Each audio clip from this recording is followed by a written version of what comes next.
Welcome back to Denton, Texas here for the Texas Sprint Racing Series as we get set to bring the action for what should be a fantastic afternoon and evening of racing. Heat racing almost concluded. The final heat for the field is underway now, or just about to be, as the micro slips make their way around turn number 2. A heightened camera angle here this afternoon that we brought to you guys. That'll give us a little better shot at turns 1, 2, and 3, and then our standard shot at the, coming at the chicane on the back half of the racetrack as well. For Royal Electric Micro Swift, we've seen some pretty good battles in both of the first 2 heat races. Aston Wyatt, of course, problems in heat number 1, comes back, gets a good solid second heat together, and his speed has been there all weekend. It's just been a matter of who's the first one to the finish line, but he'll join Tanner Barsh to make up the front row once again. Colton Schniegenberg has had to claw his way through the field every single start, it feels like, and he's been able to do so pretty well and then kind of just hang around the top 3, but the speed's enough for the 17, I think, to contend for the win. Dutch Westbrook will line up on the outside. Cade Casper to the rear, potentially for something of an engine change in the number 55. Andrew Anastasio gets promoted to 5th. Marcelo Flores up into 6th. So the 7-car field will round out of the hairpin and get set for more action here, Emery. Yeah, certainly. Yesterday we saw a lot of good battling between some of the top 4 in this class. Aston Wyatt had incidents really in both of the heat races, but he looked like probably the fastest car on track. Colton Schniegenberg had a really good run as well. So I think it's going to be interesting to see. And another factor there is going to be what Cade Casper can do from the back of the grid as they get set to go for the first start of the day. Wyatt and Tanner Barsh on the front row, on the power early, waiting for the green. No green on the first time by. I thought that was going to be good enough there. Obviously a little bit too early onto the throttle for Aston Wyatt, and that will start the clock as the yellow flags will be displayed, and it'll be full course yellow, but start to run against their time. So if you're just joining us, folks, here, 11 total classes make up the Texas Sprint Racing Series.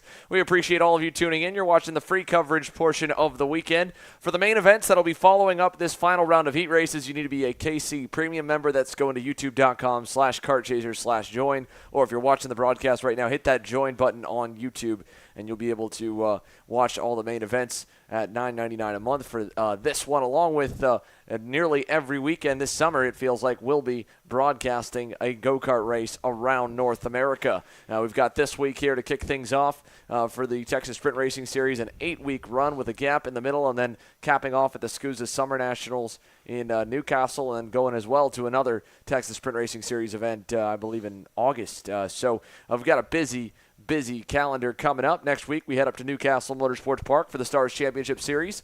Then after that, we go over to Salt Lake City, Utah for the SuperKarts USA Pro Tour, the Ohio Sprint Series, to Thompson Raceway Park near Cleveland, and then we go from there back to Newcastle for the U.S. Pro Kart Series event, and in July, the very first weekend, July 1st and 2nd, we head to the Amarillo Kart Circuit for this series, the Texas Sprint Racing Series, 3rd round of the championship. Again, there it is, June 30th to July 2nd, coming your way. So, as the field is back onto the front straightaway, here's a look as they come into the staging lanes to try and get another try at the start. The timer's already down a little bit. Looks like the clock is counting down to about 5 minutes and some change, but the second start, is that one good enough? It was. Yeah, we're green. We were green. So green flag in the air that time by, and we're racing down to turn number 2. Yeah, you can see Aston Wyatt there got a good launch. As we got one out in there that looks to be Dutch Westbrook in the back, or maybe Marcelo Flores. Flores off there. Yeah. Right out in turn 2, jumped down the berm. Yeah, Marcelo Flores there. Unfortunate for him as we see now Wyatt under attack here. Colton Schniegenberg, he wastes no time. We saw yesterday going 4th to 1st, this time 3rd to 1st here on the first lap. Yeah, much better start here. Much easier path to get to the lead for Colton Schniegenberg. But as they head through and on down the front straightaway we go. 1 lap completed in the books at full speed. 4.5 minutes left in this one plus 2 laps. Yeah, certainly. Colton Schniegenberg already off to a nice start. Aston Wyatt into. We'll see if they work together here. I mean, both of them have had pace over the rest of the field so far this weekend, but at the same time it's kind of been a little bit of a rough points for both of them. So depending on how they work together, we could see them start to pull away from Tanner Barsh here. Yeah, here we go down the back straightaway once again. Colton Schnegenberg, Aston Wyatt leading the way. Back behind Tanner Barsh there, still lurking in third. He's not really faded too far. And Cade Casper from the back of the grid in the 55s picked up the 3 spots, avoided the carnage that took Marcelo Flores down into the pillows. Cade Casper is a kid on a mission right now. While these two are hooked up and trying to pull away, Casper that time, he lost a little bit at the end, but he's at least got himself to 4th, and he's within striking distance of Aston Wyatt here and Tanner Barsh for 2nd and 3rd. Yeah, certainly. This weekend we've seen kind of a field spread between the top 4 and the rest of the field. I think Cade Casper already getting through the first 3 karts is a good indication of that, but now he'll have to set his sights on the top 3. And Schnegenberg and Wyatt working together, they're setting a pace that really anyone else is struggling to match. So Schnegenberg out front seems comfortable. Wyatt as well. Both of them have just been running consistent laps so far, and we'll see if they can continue to pull that gap. Yeah, here we go down the front straightaway, about halfway in and halfway home for heat number 3 in Royal Electric Microswift. Aston Wyatt continuing to try and push Colton Schnegenberg away from the rest of the field. Tanner Barsh is holding that gap even. Cade Casper has subsided a little bit. He lost about 3/10 that time by, but Tanner Barsh, by his lonesome, is matching the pace of the top 2. If they pass once, he'll be into the mix, and even if not, he looks really good through that chicane that time, trying to close that gap again to turn 6. Yeah, Barsh there, without, in some ways it's a bit of an advantage through those chicane sections to have no one right in front of you because it allows you to take a little bit more speed through the center of the corner, but still, even without that, he is really pushing his brawler, and you can see he's made up a 10th or so this lap. Wyatt, though, continuing to push Schnegenberg up ahead. That time, though, Tanner Barsh purple, a 40.807, full 10th and a half quicker through turn 1 now on lap number 6. Yeah, through turn number 2 we go. Again, we're just watching that counter at the top, now down to 2 minutes plus 2 laps as mentioned, so they'll get about 4 to 5 more circuits around. Down the back there, Tanner Barsh did not get a good run through the opening sector, and it's cost him some time. That gap has opened back up where he was fastest last time by. This time might lose a little bit of ground back to the leaders. He was in the tow, though. Yeah, certainly. At this point, though, he's gotten back close enough to where he can at least get a little bit of the draft benefit. But this lap, again, Schnegenberg and Wyatt have put together a really good one, a 40.5. They pulled 4/10 that time through, and now all of the work that Barsh has done has come undone in just 1 lap.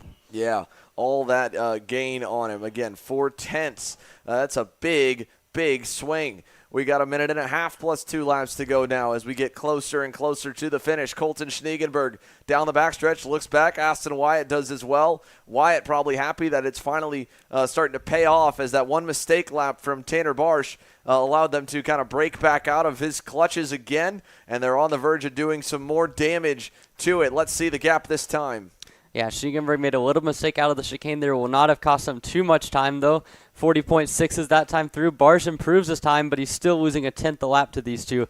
So at the moment, Schnegenberg and Wyatt seem to have found a little bit of pace that just cannot be matched by the rest of the field. Out of turn number 3 for Colton Schnegenberg and Aston Wyatt. This one going to go all the way to the wire, it looks like. Now, when do you want to make the move? Do you want to wait till that 2 to go signal? They don't know the timer exactly, but we've seen guys both win it and lose it from both of those positions here so far. Yeah, I'd imagine with them, they're just trying to focus on nailing their laps. And as soon as they get that 2 to go signal, it's go time. Would not be surprised if Schnegenberg, as soon as he sees the sign, goes down defensive into turn 1 and onwards. So we'll see what Wyatt does here. If he wants to make a surprise attack, he can try to go right now and get himself the high ground, but we'll see how he attacks this one. Yeah, Aston Wyatt all over the bumper through turn number 2. Again, he has barely let any daylight get between himself and the rear bumper of the 17. They will get the 2 to go this time by, so you'll start to see Colton Schnegenberg creep low. Also up the road there, potential lap traffic of Marcelo Flores. He was able to get back going after the crash in turn number 2 on that opening lap. He may play a little bit of a factor in this thing. Yeah, and I think as well, you're seeing Schnegenberg maybe overdrive it just a little bit this lap, and Wyatt is really all over him coming down the main straightaway now. This should be the 2 to go signal here.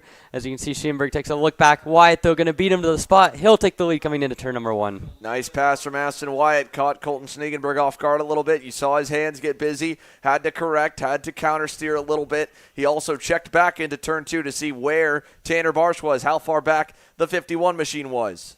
Yeah, and Barsh is only a few car lengths back. He has made up some good time this lap or so. And now coming into the back straightaway, down into the back hairpin, you can see defensive is Ashton Wyatt. Schienberg's going to try to cross him, but nothing doing there. And now it is a 3-kart battle for the lead as they come to the last chicane. Yeah, with Tanner Barsh getting there, being able to play spoiler a little bit to Colton Schniegenberg. He can't open up for the corner as much as he would probably like to into turn number 1. He's got to stay somewhat narrow to close the door from the 51, but still try to set up for crossover moves. This is great for Ashton Wyatt.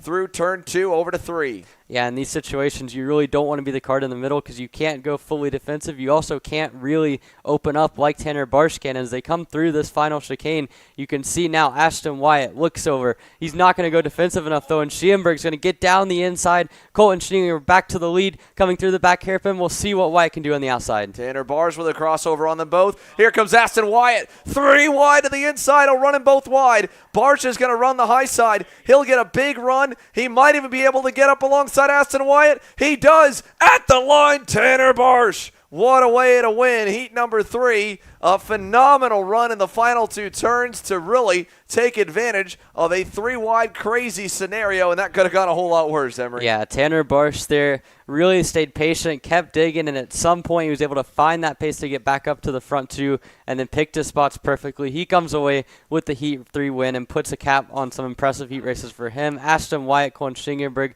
really showing each other respect there because they could have easily run each other off a little bit more and put themselves in a bad situation. Well, with that, 1 class down, 10 more still to roll here for the free coverage of Heat number 3. Maxwell Paper Products 206 Heavy up next here on Kart Chaser.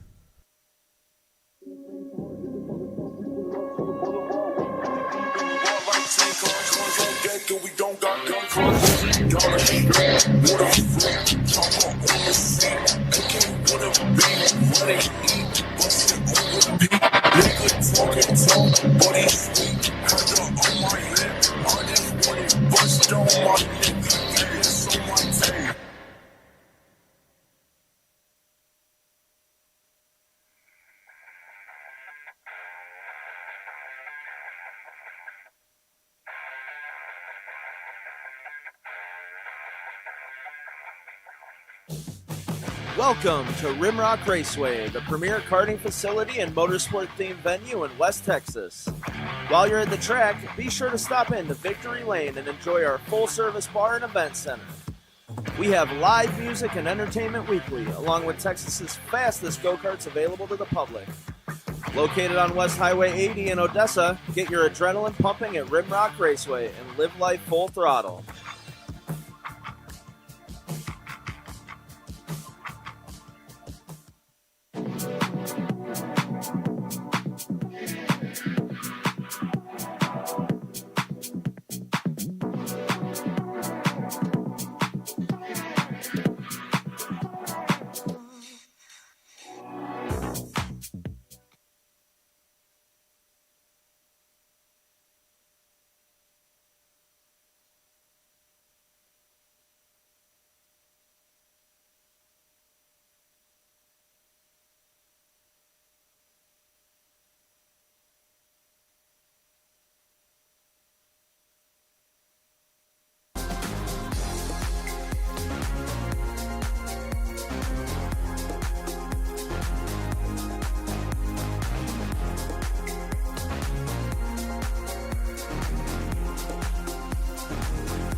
Well, here we go. The 206 Heavy Division presented by Maxwell Paper Products on the racetrack for the warm-up lap of Heat number 3. Again, thanks to everyone for tuning in here on this Sunday afternoon. Hope you're having a fantastic Memorial Day weekend. We've got a full lineup of the classes for Heat number 3 still to go. And then, of course, main events will get underway later on this evening under the lights for the spring roundup here at the Texas Sprint Racing Series. Little note from Morning Warm-Up, chatted with Jorge Ruiz. He had a took a 5-pound weight to the shoulder in the practice session that came off of one of the karts. You can see a little bit on the back of everybody's seat. There's small lead pucks that'll help them meet or exceed the minimum weight, and one of them came off a driver that he was trailing in that practice session, hit him in the shoulder. He was thinking he was going to sit out heat number 3, so keep your eye on that Jam Racing blue and green MGM of Jorge Ruiz to see how he fares here with potentially a sore shoulder going into this final heat. Yeah, I mean, that's really unfortunate for Ruiz. I can tell you those things hurt, and it's really not ideal for those to be out on the track, but we'll see what Ruiz can do from the outside front row. But the guy who's been dominant in this class is your pole sitter. That is Ross Smith. He starts on and says, oh, we've got one in the back spinning around. That's the 518 machine there of Steve Moore. We'll see if he can get back going as the leaders get set to go here for the start. And we've got a green here already. Ruiz trying to get a jump, and for the third time in 3 races, he's going to try to hang it around the outside. And going into turn number 2, they're still side by side. Smith against Ruiz, and it looks like this time Smith going to try to hang it on, but Jorge Ruiz to the race leaders. We've got one around. Oh, Noah That's Murphy. the 547 of Noah Murphy, and Caleb Viesca, as well as one other kart, is stuck. And this is a disaster for both Viesca and Noah Murphy here on lap number 1. Yeah, getting tagged together. The field was just kind of stacked up. Ross Smith had to get hard on the binders. Ruiz was trying to hang on the inside. Really nicely done by Jorge Ruiz to go way wide exiting turn 2, keep the momentum up. That's what got him the lead. And now as they head down the front straightaway, Jorge Ruiz is going to take him down to the inside. He looks back, checks the gap to Ross Smith, opens up for turn number 1, and 1 lap in the books for Maxwell Paper Products 206 Heavy with a big shape up of the lineup. Bradley to 3rd, Martinez to 4th, Nick Miller is 5th here at the end of the opening lap. Yeah, we saw yesterday a lot of white lining from Ruiz against Ross Smith. We'll see if he does it again here. Smith already showing his frustration at the defensive driving there from Ruiz. I think Ruiz knows at this point he does not have the pace to be able to really match what Ross Smith is doing, and Smith continues to get flustered behind him. Yeah, again, he's definitely not happy with the way Jorge Ruiz is defending, but at the moment he's doing everything fully within his right. Oh, Ross Smith obviously thinking there that you could see that hand motion. I would imagine he's trying to say, hey, he's going down, he's going up. What's going on? Obviously not happy with it. Ruiz right now still doing what's allowed. Ross Smith to the outside. Does Ruiz kind of run him up? Just a little. Smith onto the bumper into 2. No move there. And Michaela Bradley just getting to watch this battle go on. I think the gloves are going to come off sooner rather than later. Yeah, if I was Ruiz, I'd be a little bit cautious about maybe getting the bumper here. Ross Smith's going to try to go down the inside in the chicane. That was aggressive, and it's not going to pay off. He stacks up the field behind him, makes another hand gesture, and now you have 6 karts here in this battle. Yeah, Ross Smith is not happy right now. What an opportunistic move, though, by the way, for Luis Martinez. He picked up 2 spots through all that chaos. Bradley, the biggest loser, she falls back to the 5th position.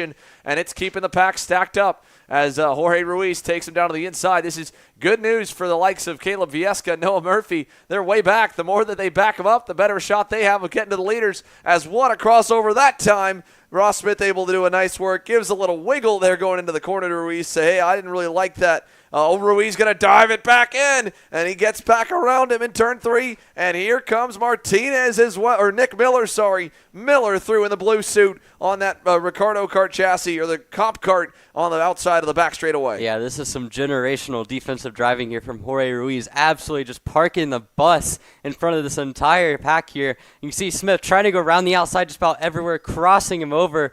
But Ruiz is stopping it at the apex, and that's keeping him from getting any sort of crossover angle. But down this straightaway, Ross Smith has so much gear in hand on this, he's able to clear him before he even gets into turn number 1. That might do it. Ruiz doesn't have the straight line speed, it looks like, at the end of the front stretch to challenge him, and now Smith has enough of a gap. He should be okay. Ruiz gave him everything he had to fight him as much as possible. Obviously, Ross Smith was not happy about it. We could see it, but he's so much quicker that it should be just a matter of time for him to kind of break through.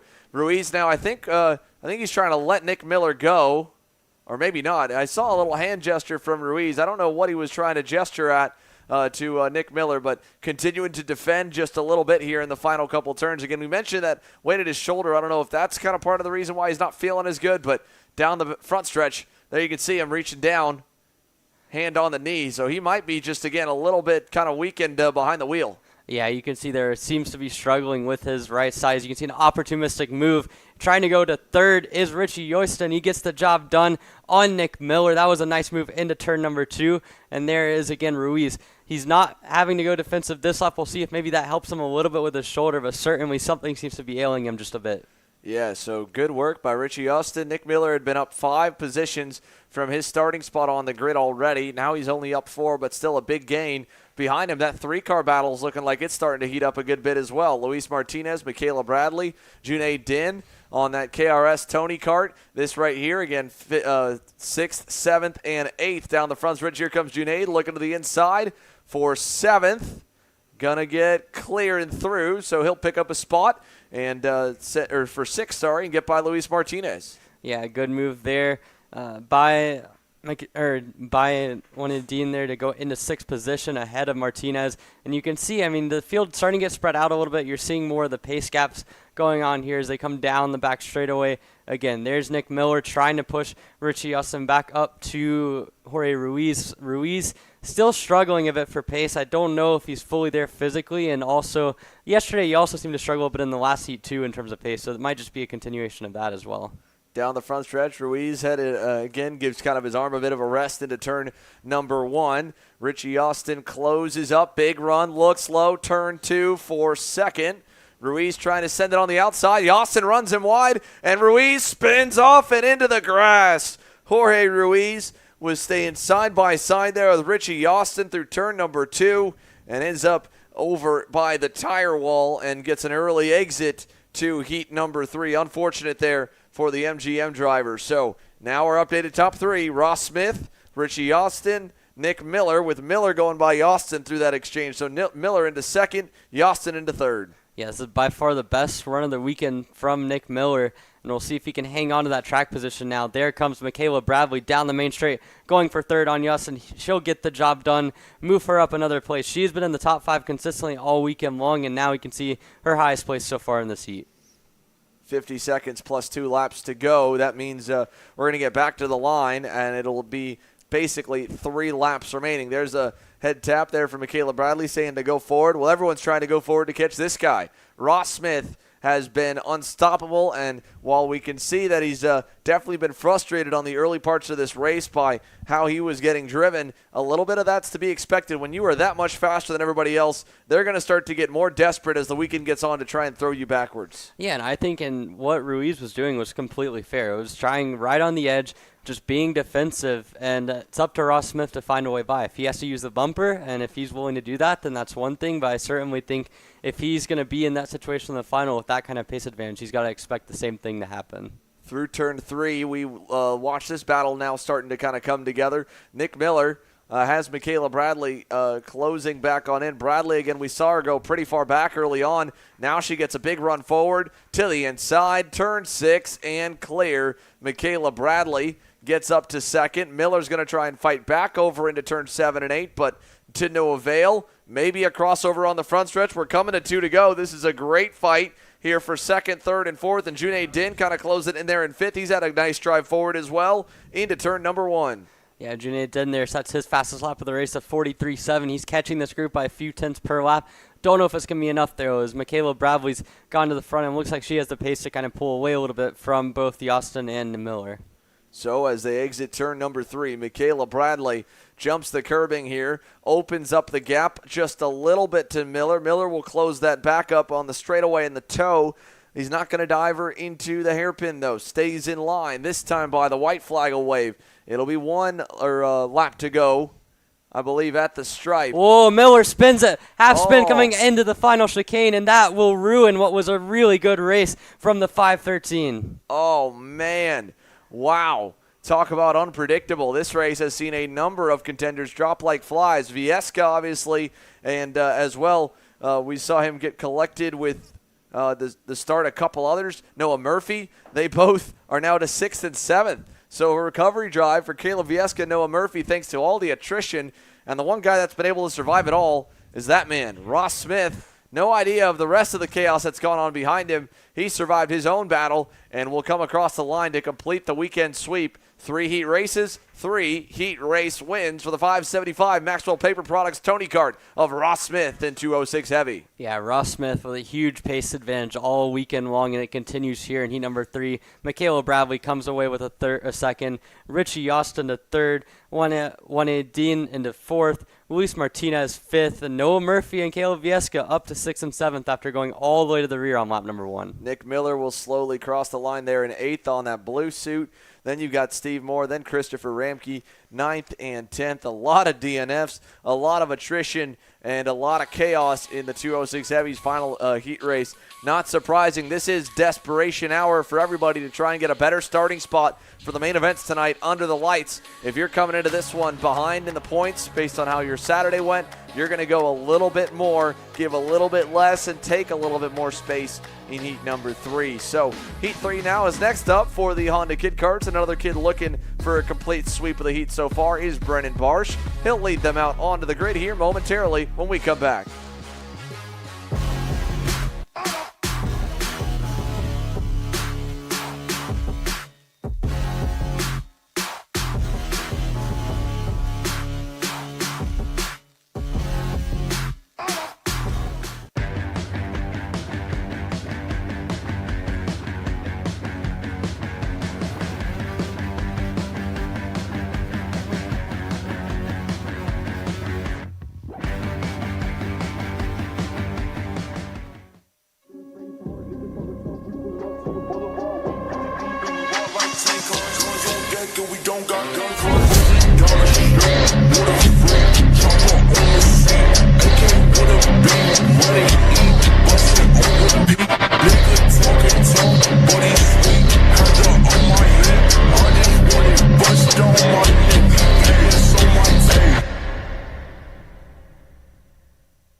Welcome back to North Texas Kartway for the Texas Sprint Racing Series, and it looks like we got a little bit of a mix-up here on the grid for the Honda Kit Karts presented by Rimrock Raceway, so then we'll get things sorted to be the proper rows. It looks like they're all next to the right kids, just in the wrong order. You've got row 1 that's there on row 2, row 3 is actually up on row 1, and row 2 is back on row number 3. So they're going to move those two towards the back. Bodie Bayer and Brody Brown will go to the rear, and then that will set up for Brennan Barsh, Killian Short, Benjamin Osborne, and Beckham Lee to line the field in the proper order they've got here, Emery.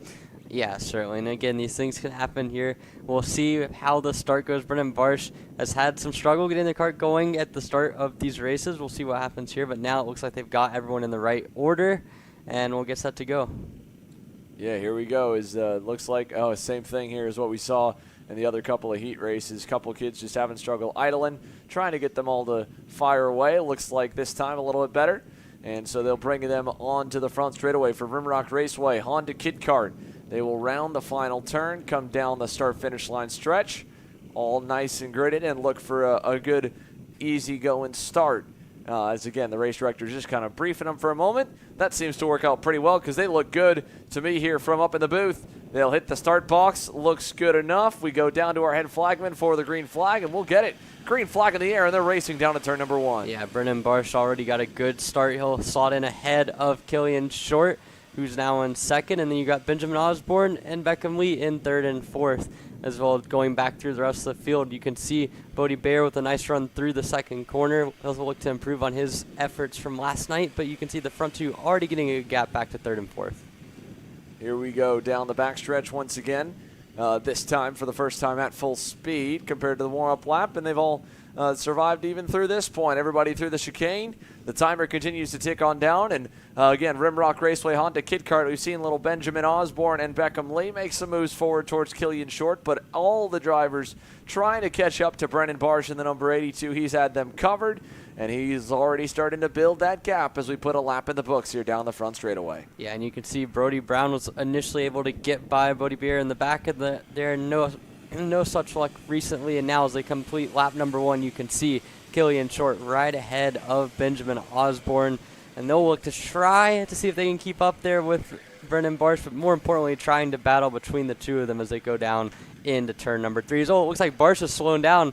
Barsh maybe has a bit of a problem. He's made contact here with Benjamin Osborne for that second spot, and now into the lead for the first time all weekend is Killian Short.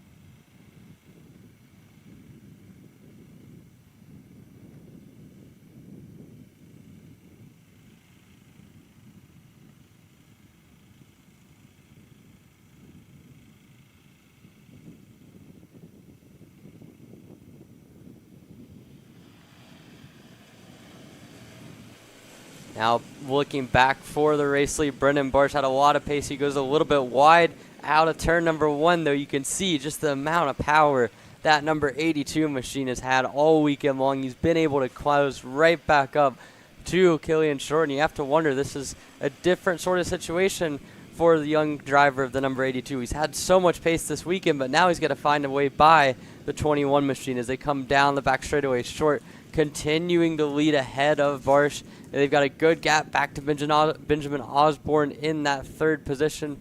Short hanging on right now. Here comes Barsh, though, coming out of that back hairpin. We'll see what he can do here coming through the chicane.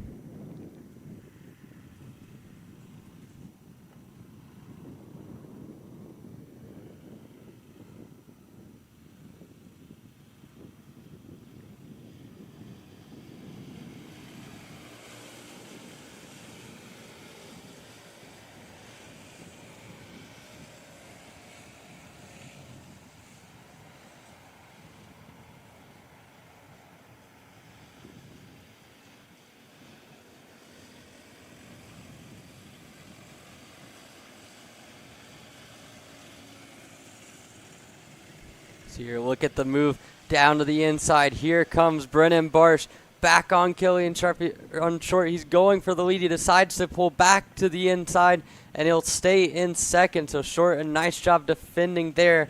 coming through the back hairpin now. Barsh continues to try to find a way by that blacked out 21 car. He's trying everything he can as they come down the front straightaway this time. This time, Barsh has a really good run onto the main straight, coming down through the grid boxes. He's going to get the lead here momentarily and back up front after 5 laps. It's Brennan Barsh back to the point where he's been all weekend. Killian Short slots in a second after a brief stint in the lead, and then you've got a good battle for third here between Benjamin Osborne and Beckham Lee as they come down on 3 minutes plus 2 laps left in this race.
So we come down to get 2 laps of racing to go here in the Honda Kid Kart division. You can see 1 car off the track. That is Brody Brown, who had worked himself up into the 5th position. His race will come to an unfortunate end here as now we look back at the battle for third between Benjamin Osborne and Beckham Lee. Lee has been hounding number 88 Cosmic Machine all race long, but just cannot find a way by. And you can see coming through turn number 2, he's got good pace, he's got good center ability there, but just not quite able to make the move. We'll see what he can do here as he comes through the chicane down the back straightaway. But up at the front, after a little bit of a sketchy drive early on, it has been all Brennan Barsh the last few laps. He's pulled out a 6-second gap back to Killian Short, who again led his first laps of the weekend, so a good experience for him, but unable to keep that pace up with Barsh.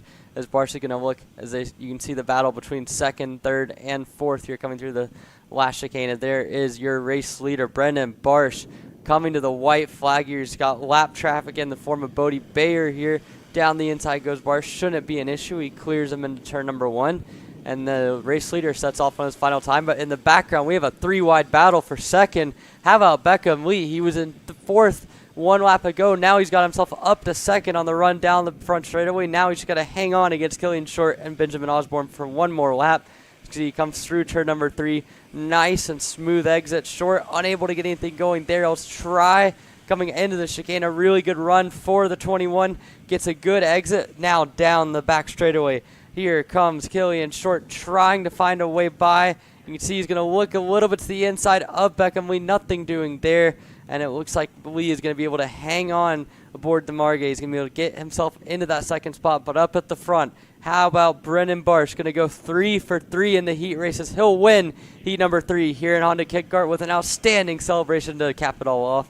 And the battle for second coming to the line. It's going to be Beckham Lee ahead of Killian Short and Benjamin Osborne, with Bodie Bayer rounding out your finishers and Brody Brown finishing off in the 6th spot. Alan, that will wrap up your heat racing here for the Honda Kit Kart category.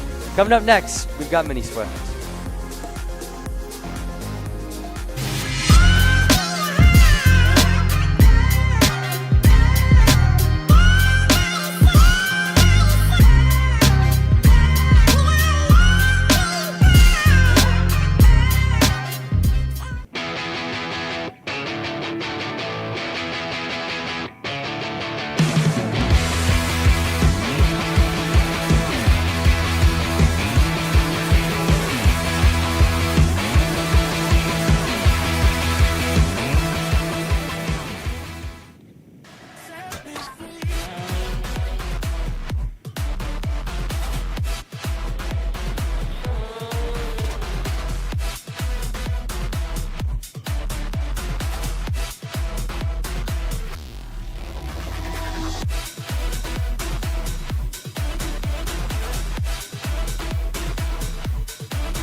Welcome back here to round number 2 of the Texas Sprint Racing Series. We're here at the North Texas Kartways track. Another exciting heat race getting set to go out. It's Mini Swift presented by Allen Rudolph Racing Academy. Yesterday we saw some outstanding battles between Tyrone Kemper Jr., Carson Berry, and Mason Berry. We'll see what they get set to do here. It's an Energy Kart 1, 2, 3, starting things out with Emerson Lane in the 4th spot. Sawyer Chambers makes up around the 5th position alongside Cadro Milbrandt in the 6th spot. Row 4 will consist of Simon Klein and Rodolfo Levin Jr.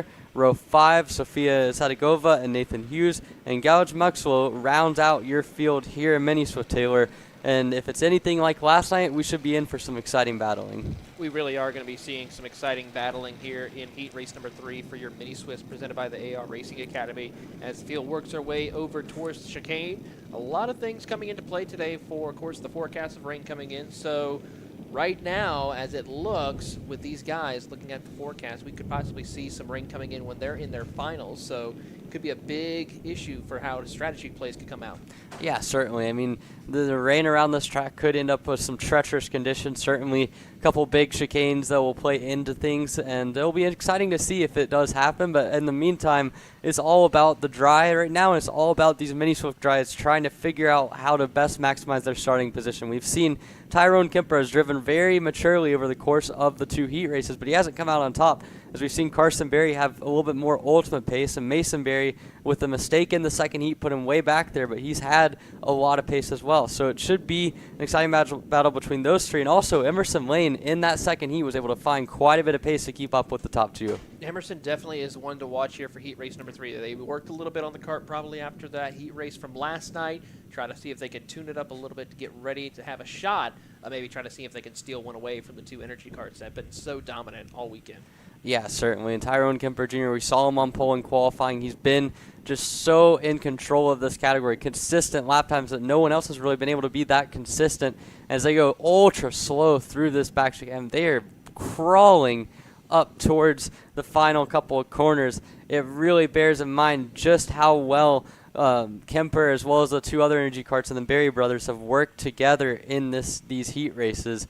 And we'll see if they do it again. I mean, it's kind of go time. You only have one more heat. This is the last chance to really set your spot up for the final. But we'll see what the mindset of Kemper and what Carson and Mason Berry are looking at as we get set to go in the tram lines here, getting set for the green flag. 7 minutes, 2 laps. Heat number 3 of Mini Swift getting set to go, looking for the green down towards the start-finish line. We got it, and the outside gets a huge jump. There goes Carson Berry to the race lead. He'll cut in front of Tyrone Kemper Jr., and they all file out as they come into turn number 2. Big stack up right there from about the outside of the 3rd lane there as they work their way through the middle of turns 2 and 3. Now snaking their way through to the chicane, but for Berry, he is checked out on the field. He has plenty of room over the rest of his energy kart teammates. Yeah, beautiful start there from Carson Berry. One of the few times we've seen the outside clear the inside in turn number 1 already, and you can see Emerson Lane getting a good move there on Sawyer Chambers. That's for 4th as those two fight it on out for the highest place non-energy kart. And there it is, another energy 1, 2, 3 down the main straightaway to complete lap number 1. Carson Berry with a solid 2nd lead over Tyrone Kemper and Mason Berry. Big opening right there for Carson Berry to be able to hold on that much of a lead here in the early stages. The only thing is, will we see the other drivers start to work together to catch him up and reel him in slowly to see if they can do so here with about 6 minutes plus 2 laps?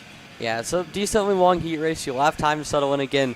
This track being so short really kind of plays into the opportunities to get a lot of laps in. So this lead for Carson Berry, it looks pretty big, but it probably won't be insurmountable if they continue to work together as Mason Berry closes up to the back of Tyrone Kemper Jr. But I'll tell you, no one on the track right now looks quicker than Emerson Lane, who has caught those two within a lap and is pushing on the bumper of Mason Berry, looking for more coming into turn 1. Berry to the inside of Tyrone Kemper, and following him through will go Emerson Lane. They go to 2nd and 3rd here on lap number 2. Emerson Lane, the first driver to drop it underneath the 41-second bracket with a 40.791. He is flying out there as he will do battle with Mason Berry and Tyrone Kemper Jr. for that spot in the podium position here as they work down the back straightaway, heading to the hairpin. Yeah, you can see there a bit of a mistake there by Lane, cost him a couple spots, and now he's behind Tyrone Kemper Jr. and Sawyer Chambers.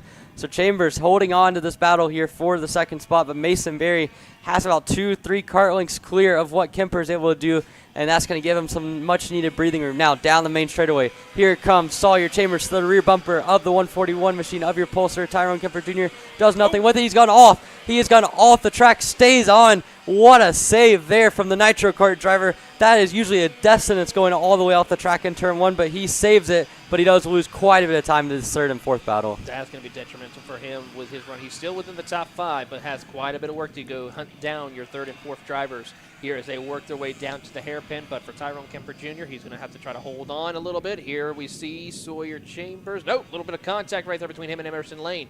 Yeah, you can tell Kemper really didn't expect Lane to be up there on the entrance to the chicane, so he didn't leave him the room. Not sure exactly how that will be seen by the race officials. Probably nothing. It's just an incidental contact there, but certainly not something you want to be doing too often as Kemper holds on to that 3rd spot, but it looks like he is really struggling for pace. That last time through was almost 7/10 slower than what Mason Berry is doing in the 2nd spot. Both Mason and Carson running the exact same times, about 2 seconds apart. So right now, for both of them, this is easy sailing. They can just cruise along, not really have to push each other too heavily, and the battle will really be for 3rd on back with Tyrone Kemper under fire again from Emerson Lane coming into the back chicane. It really is here as they come out of that back set of chicanes right now. Tyrone Kemper Jr., Emerson Lane now are going to tuck up underneath each other. Now Emerson thought about going to the inside. Kemper thought better of it. They'll go side by side, though, into one. Big slide as a crossover move. Here comes Kemper to the inside, side by side as they head to the banks of turn 2. Yeah, I have to say Tyrone Kemper did a really good crossover, but now he's going to get crossed back over. They're still side by side. How about Emerson Lane and Tyrone Kemper Jr. going back and forth with each other? And it's going to end up with Lane getting the spot coming through the chicane, and now Kemper's going to have to settle into that 4th spot for the moment. still just trying his best to hang on. Again, it looks like he's struggling for pace here. These last couple laps, he's been about half a second off of what your two race leaders are doing. So Kemper really trying to fight the kart. As you see Lane drop a wheel coming out of the final corner. That won't hurt his run. That won't help his run at all. But it's a big gap from the top two back to this battle for third. As you see Sawyer Chambers trying to get his nose in there as well. Sawyer tried to send it in there, but couldn't make it work. But they're still going to go trading back and forth, left and right, as they work their way through those S's of the high banks. Now heading to the chicane, you see these drivers trying to negotiate as quickly as possible. But with these three fighting, this allows the Berry brothers to pull away further and further up the road right now. They're about 2.5 seconds behind Mason Berry, who's about 2.5 seconds behind his brother, Carson. Yeah, at this point, I think the battle is only for third. There's no way these guys are going to be able to catch up to Mason or Carson.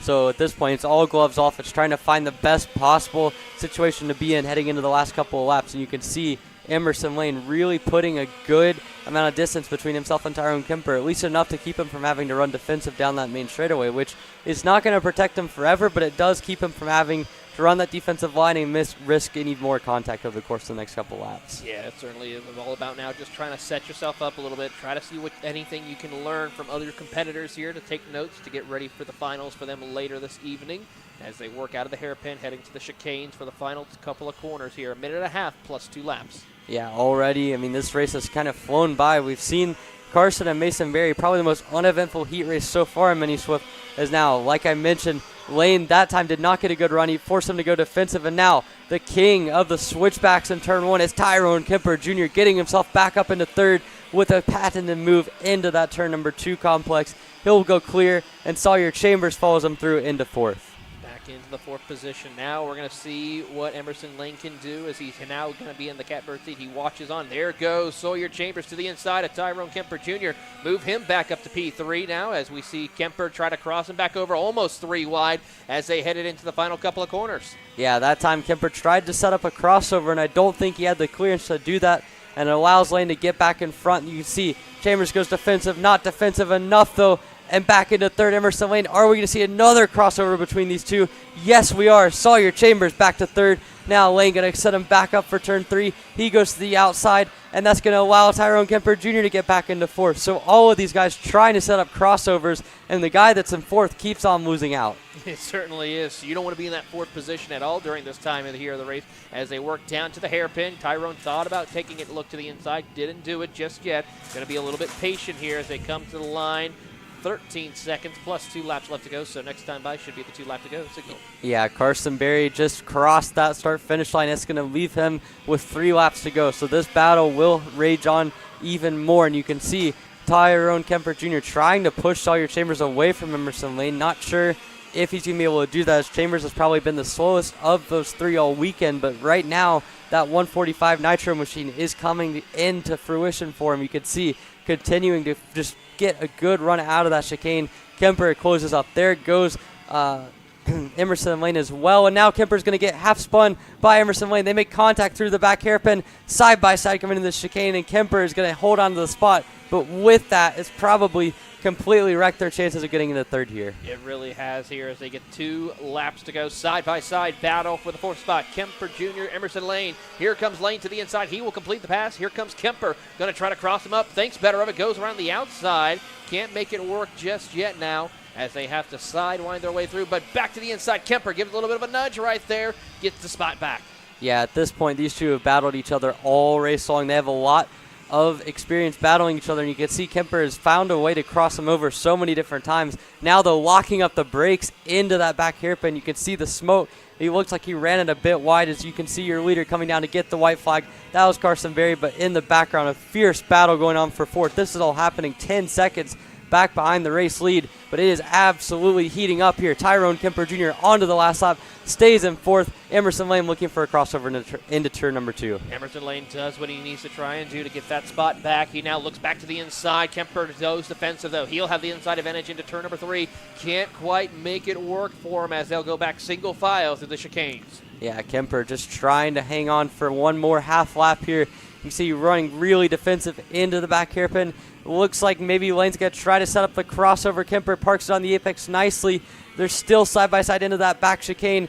around the outside lane, tries to go, not quite going to get there. He gets pinched off, and it looks like Tyrone Kemper Jr. is going to hang on for that 4th spot. But in the race lead, winning the heat race, it's Carson Berry. It's a Berry 1-2 ahead of Mason Berry, Sawyer Chambers, and Tyrone Kemper Jr. rounding out your top 4. Exciting battle in your mini Swift in the podium positions, but for right now, the Berry brothers go ahead 1-2 once again in heat race number 3. Still quite a bit of racing action left to go here, as we'll take a quick commercial break, but we'll be right back here for the Texas Sprint Racing Series Spring Roundup from the North Texas Kartway on Kart Chaser.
It's time to bring the rumble once again. Slipstream Racing 206 Senior on to the racetrack for their final heat race of the weekend.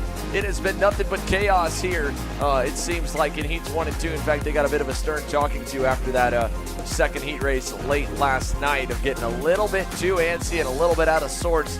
The aggression level definitely turned up, and with a handful of drivers from the back of the top 10 working their way forward each heat and a few in the front kind of getting shuffled around.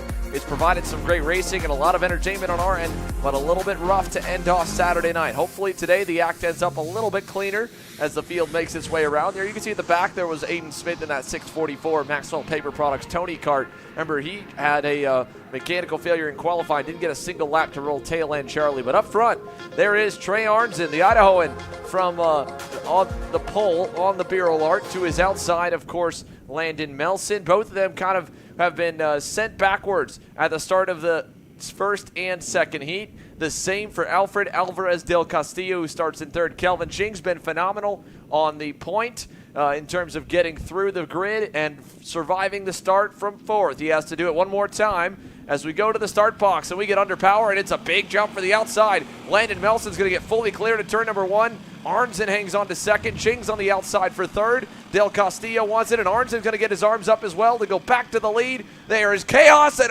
big crash there, and a near flip, but a great save by the 626 MGM machine of Mikey Bolin. Way up and over, and he was able to put his arm out and keep it from going over, but that was an awkward run through turn number 2. Yeah, super impressive stuff there for Bolin, but that has taken out really about half of your back half of the top 10. You can see more fighting in that group. But up at the front, Trey Arnzen's found a way back to the front. He's gone back by Landon Melson, so already the start from the outside getting neutralized. Drew Chappell's up into third. Kelvin Zing has found himself in fourth, and how about Landon Fitz making up 5 spots on the opening lap? Drew Chappell avoided that chaos as well. Problems for the 647 Lando Norris kart over in the infield there. That was unfortunate for him. That looked to be this lap. And so we'll get an idea of who we just lost as well. But up front, Trey Arnzen, Landon Melson, Drew Chappell, Kelvin Ching. Again, Chappell right there. He was right behind Alfred Alvarez del Castillo. There he is out of the go-kart in the 622. Unfortunate for Alfred there to get involved in that deal. Started third and gets kind of spun, and then you can see on that shot the right front tire was off. Here's a change for the lead, Emery. Yeah, and you can see now Arntzen under attack, and there goes Oh! Melson. And around goes Arntzen, and for the third time in 3 heat races, he gets caught up in an incident. And for the second time, it looks like he's going to be almost out of this race. So Trey Arntzen, your pole sitter from Saturday, is now going to have to start this final almost at the back of the grid. Drew Chappell, I think, thought he was clear, and it was just that last little right rear section. And oh no, problems for Kelvin Ching. They are dropping like flies. A broken chain for the 666. Kelvin Ching just needed a solid heat race here to put himself up front for the main event. Now he'll have a DNF as well. So a big shakeup. Drew Chappell, he's going to be in prime position for the pole if he can stay in the top 2 spots. As he goes down to turn 1, he signals to Landon Melson, says, hey, let me go, let's keep going forward. And he gets his wish there as Melson pulls back in line. Had a thought about going by, though. Yeah, that's super unfortunate for Kelvin Zing. Basically, with Drew Chappell getting a penalty last night, all he needed to do was finish in the top 7 or so. And as it stands, he has a mechanical DNF, and now he's going to have to start outside the top 8.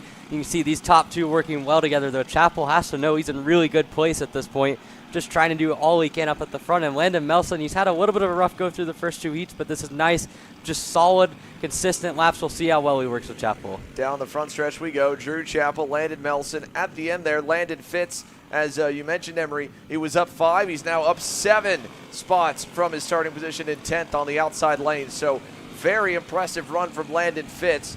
Now, he did lose a little bit, as with Drew Chappell leading, they've gone a little faster. 42.597 for Chappell that time by with the pass. So it sets a pretty good pace. Cohen Summers was even to him, but Cohen's had a poor qualifying down in 15th and had to drive forward in all of his heat races. Had a great drive in that second heat to get all the way up into the top 3. And here he's up 9 spots so far in 6th. So your leaders probably going to work together for a little bit. There's 3rd. There's 4th, Caden Wolf. Here's Cohen Summers saying, all right, let's keep the move on going. We heard from his interview there, the signal, that little kind of turning of the hand by his helmet says, yeah, let's keep it moving. Let's keep on going forward, keep chugging. He's up to 5th now, 10 spots up as he got around the VLR of Jeff Shaw and has well in his sights Caden Wolf's comp cart. So Cohen Summers, his progress not done. He owned the fast lap of the race up until the last time by. Yeah, how about a lot of the movement in the back half of the top 10? Again, that wreck at the start sort of shuffled everything up, and now, like you mentioned, Cohen Summers up 10 spots. Luke Waller up 11 up to 7th. Aiden Smith from the back of the grid. We saw the issues he had on qualifying. He's up 16 spots in 9th. Already his best run through the heat so far. Into the right-left chicane here. Cohen Summers on the bumper, closing in on Caden Wolf.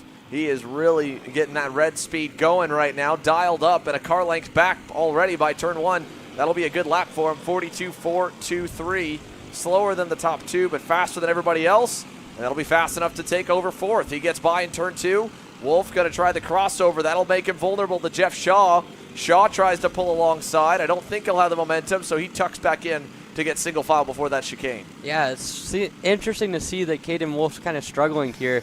Last night, it ended with him being probably the fastest go-kart on the racetrack, but he's way off the pace compared to what the 2 race leaders and everyone else is doing. So interesting to see that, but how about a run from Cohen Summers all the way up to 4th, and now you can see he's leading that group of 4, trying to get back up after Landon Fitz there. And how about Luke Waller at the end of that group in that high-5 performance Tony Kart, 4th in line right behind Jeff Shaw.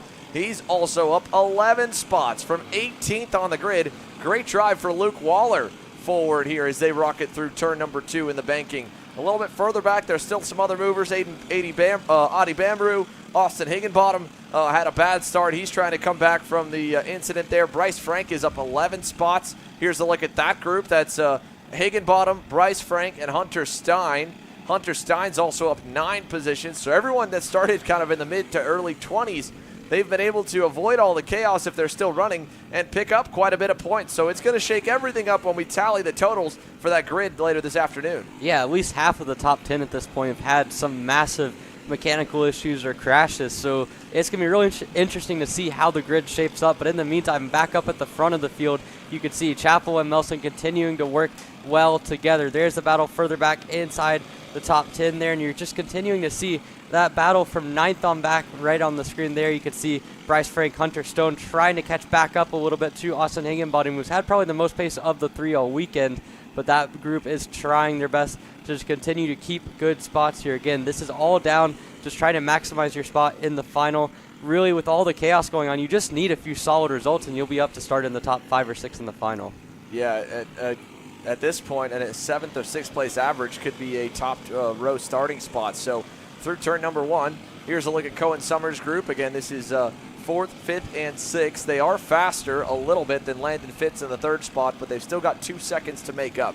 It'll be tough to try and get there. The timer's going to hit 0, I believe, right before the leaders get to the finish line, and it could bring that 2 to go signal. I see the flagman prepping it now. These guys are roughly 5 to 6 seconds away from race leader Drew Chappell. But with 2 to go coming this time, that gap will get closer because they will start to battle across the line. There goes the double sticks from the flag stand. Drew Chappell and Landon Melson, 2 to go for the lead. Landon Fitz there went by in 3rd. Here is 4th, 5th, and 6th. Caden Wolf's worked with Cohen Summers to get forward, but at this point, there's not enough time left to reach 3rd, so he's gone through, and Jeff Shaw is going to get by both of them with a big send through turn number 2. Yeah, all the battling really getting mixed up here. Summers trying to cross back over Jeff Shaw there. You can see them going side by side. They're going to try it in the chicane, and Summers clears them, just barely coming into there. He'll lead the 4-cart group down the back straightaway. And the defending begins now for 4th, 5th, 6th, and 7th. Shaw went to the outside to try and set up Summers. He'll lose his spot in the process to Caden Wolf. Coming into the distance there, Adi Bamru is going to have a shot at it, up 5 spots from 13th to 8th. And that Kart Racing Solutions Tony Kart. White flag in the air, though, 1 to go for these guys here battling for 4th. If we move over to the left a little bit, we'll be able to see the leading battle because it hasn't changed too much. They haven't missed anything, but Drew Chappell headed all the way now towards the back sector of the racetrack. Cohen Summers, this group coming out of turn number 3 into the hairpin for the final time for the leaders. Nice little bit of defending for Drew Chappell. Landon Melson crosses him up towards the final 2 turns and over towards the front straightaway. Lap traffic in the distance, it will not matter. Drew Chappell, a perfectly driven race here. He's just got to hold it to the line. Big run from Melson, almost gets him, and he just comes shy. 14 thousandths. I didn't think he was going to get that close. Probably surprised Drew Chappell there. Here's that battle for 4th. You're watching Cohen Summers, Caden Wolf side by side. Give it to Caden Wolf around the outside lane. He takes 4th. Yeah, Caden Wolf there, a solid run. Did not quite have the pace he needed to in that race, but hung on to Cohen Summers and gets the spot at the end. Summers up 10 spots, so 15th to 5th. Down the rest of the list, I mean, a lot of guys having issues. You've got guys like Aiden Smith down there who run all the way up to 9th, only to have an incident. He falls all the way to 20th. Kelvin Zing, Alfred Alvarez del Castillo, all 3 of those guys had contending pace, and all of them are going to have to start somewhere in the middle of the stacked 206 senior field. So a lot of attrition, a lot of chaos and carnage that needs to get cleaned up as the train runs behind the North Texas Kartway tower. We get set for more action. 5 classes have their grids tallied now and locked in for the main events here this afternoon and this evening for the spring roundup of the Texas Sprint Racing Series. And we've got 6 more classes still to go. KA Master on deck.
Welcome back to North Texas Kartway for the Kart Racing Solutions KA100 Master Division. Morgan LeBaron and that high-five performance Tony Kart has been locked on all weekend. He was super fast in qualifying, got the pole, and has been able to drive away pretty much in the 2 heat races thus far. Miguel Mir close, the best of the rest right now in second. Andy Miller was up there in the mix for a good bit yesterday as well. He rolls off in third. In fourth, you've got David Pergande, who had a topsy-turvy day yesterday. One of the heats, unfortunately, ending up over in the pillows, entering turn at number 4 and 5. So he's looking for a little bit more points on Heat 3 than anybody else in the first 2 rows to try and make up and salvage a starting spot for the main event. Gary Glanger and Kyle Walther roll off on row 3. Kyle Uchinsky, Thane Morgan, Adamar Callargo, and Shane Burkett, row number 5. Then it's Scott Cherry, Tam Nien, Jose De La Garza, RJ Guajardo, Randy Russell, Kogan Wright, and Keithan Hutchins. 17 drivers for Kart Racing Solutions K100 Master, Emery. Yeah, so far this weekend, Miguel Mir's been close, but not quite close enough. He's been right there on Morgan LeBaron. LeBaron's just been so consistent, and we'll see what Mir can do this time through. Andy Miller's been close as well, but it's really been just those top 2 kind of in a race of their own so far through the first 2 heats. So they've got them formed up nicely out of turn number 6, that back hairpin. And we'll lock in for one more heat race. Can Morgan LeBaron be another driver of the classes so far? It's almost a 50-50 split of heat race sweeps. It would be impressive for the 415 to do it. I talked to him earlier there. He said, come on, just let this be my weekend. He's had some really good runs over the last year and a half, really, in the Texas Sprint Racing Series, continuing to improve. And he has been the man to beat this weekend, no doubt about it. Nice and tight there. Look how close Miguel Mir is right on him. The 2 of them headed into the start box now. Let's see what kind of a jump we can get for either line. Into turn 1, Mir's going to nose ahead. Let's see how he can run the outside, as it will not be a green that time. No green, a little too fast or out of sorts. The officials did not like it, and the clock will start now, counting against that 7 minutes plus 2 laps time distance. Yeah, so Mir looked like he was maybe a little bit in front when it started to accelerate, which again is a no-go when it comes to starting a race. So I don't know if that was exactly what it was. It could also have been that they were a little bit too quick, and we'll see how they adjust here for the second heat. But again, this false start and having to regroup is going to cost them probably upwards of a minute to a minute and a half here on this in this heat race. So that's just kind of one of the downsides of having a clocked race. If you're one of the drivers here, if you mess up the start, you're going to lose a couple laps off to the top end. Yeah, well, we saw there the hand gestures from race director John Over. He said he wants a little more space in the middle. They were definitely tire to tire, really close to each other coming into the start box, so I think he wants them to spread apart a little bit. Let's see if they do that this time. There's the officials saying, hey, get away from each other, boys. Morgan, get a little bit more to the left. Miguel, a little more to the right. Morgan obviously wants to kind of stay a little wider. Not doing it at all. Yeah, he's not going to – I don't know what that'll do. Maybe a penalty, maybe not. Either way, we're in the box, and we've no green that time. Didn't like it there. To be fair, having seen that hand signal before, that's the first time I've really understood that it means to separate. So there could be a little bit of that, but I think these guys know that that's probably the issue, considering they haven't been too fast or anything. So I'm going to be interested to see if they invert the front row or if they get a talking to or what happens here. Well, you may not be alone. Looks like Morgan LeBaron with his hand in the air going, hey, what's the problem with that? What did I do wrong? Looking to the flagman. Flagman says, I don't know either. They'll get to see this time from race director John Over, I think. Morgan saying, all right, let's go a little bit slower this time, but they're trying to tell him just to spread apart a little bit. They want a little more separation in the middle, so in the event that anyone kind of dives left or right, they aren't instantly jumping tires. I think that's what we're looking for here, because like you said, Emery, the start was good speed-wise. They were pretty even nose-to-nose coming into the green. They just want that inside lane, I think, a little bit further down on the inside of the racetrack. All right, that's a more explicit, parting sign there from one of the flagmen, so we'll see if it works in pretty similar again. I mean, there's hands up there. Yeah, it still looks around the same. Trying to get it green. We're down to 4.5 minutes plus 2 laps. This time, they're just going to throw it. Green flag in the air, underway to 1, and it was the worst start attempt of the 3 for Miguel Mir. He loses 3 spots.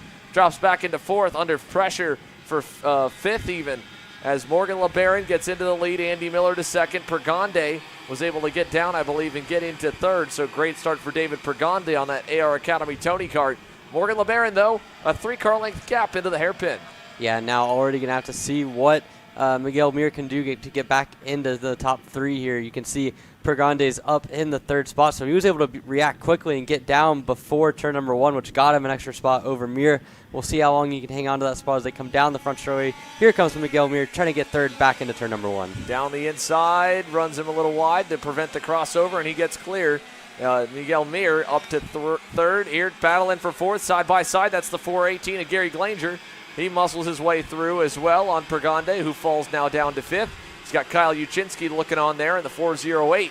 High 5 performance, Tony Kart closing in. Let's see if Pergande answers back in the hairpin. Maybe to try and retake 4th.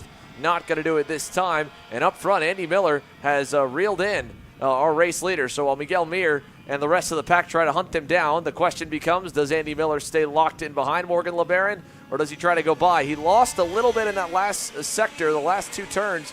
Other than that, though, he looks pretty planted early on here through the first couple hairpins on the racetrack, being able to carry a lot more speed through the banking.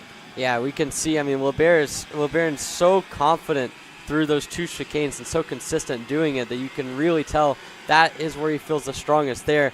He pulls a little bit out to Miller, but Miller through the toe is going to get a good run into the back hairpin. He stays in line here, and so already the top 2 trying to continue working together. You can see Mir right there in the background. We'll see if he can try to close up the gap. Coming on to the front straightaway, about a car length difference. Morgan LeBaron, Andy Miller, and then it's about a second back to Miguel Mir. Mir that time by lost 2/10, so the top 2 still the 2 fastest on the racetrack. They've pulled away. Andy Miller, fastest overall. Does he go into 3? He does not. He stays locked in behind Morgan LeBaron. Like you said, though, Emery, right here, he clips a lot more of that curb through the left side, a little bit more stable than Andy Miller was going through the section, and that's been able to kind of keep him out of harm's way in the turn 6 hairpin. Yeah, it's just enough, and again, Miller kind of equalizes it through the draft, but not getting that good run kind of keeps him from having an easy overtaking opportunity. And to be honest, I don't know if Miller would go for it either way, considering really he's at a comfortable spot. I don't think he's quick enough to pull away in the slightest, but those 2 are running fast. But having said that, Miguel Mir goes purple and starts chipping into that gap. Yeah, Mir that time picks up a 1/10 of a second on LeBaron, 2/10 on Andy Miller. So the number 1 plate beginning to roll in that Cruise Racing Development Lando Norris kart.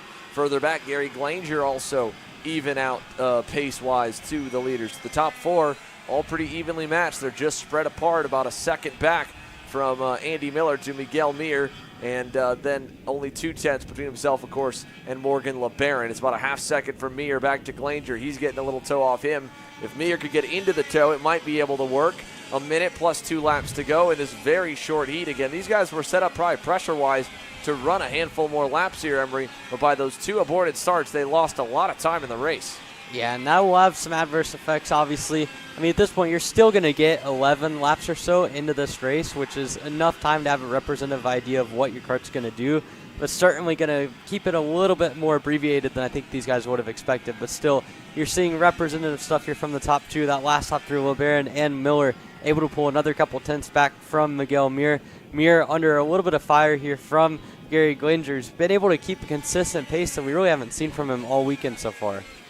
Through turn number 1, Miguel Mir back to Gary Glanger. This is 3rd and 4th. Glanger looked like for a little bit he might have even been gaining on Mir, but he's just kind of slowly losing touch, about a half 10th or so a lap.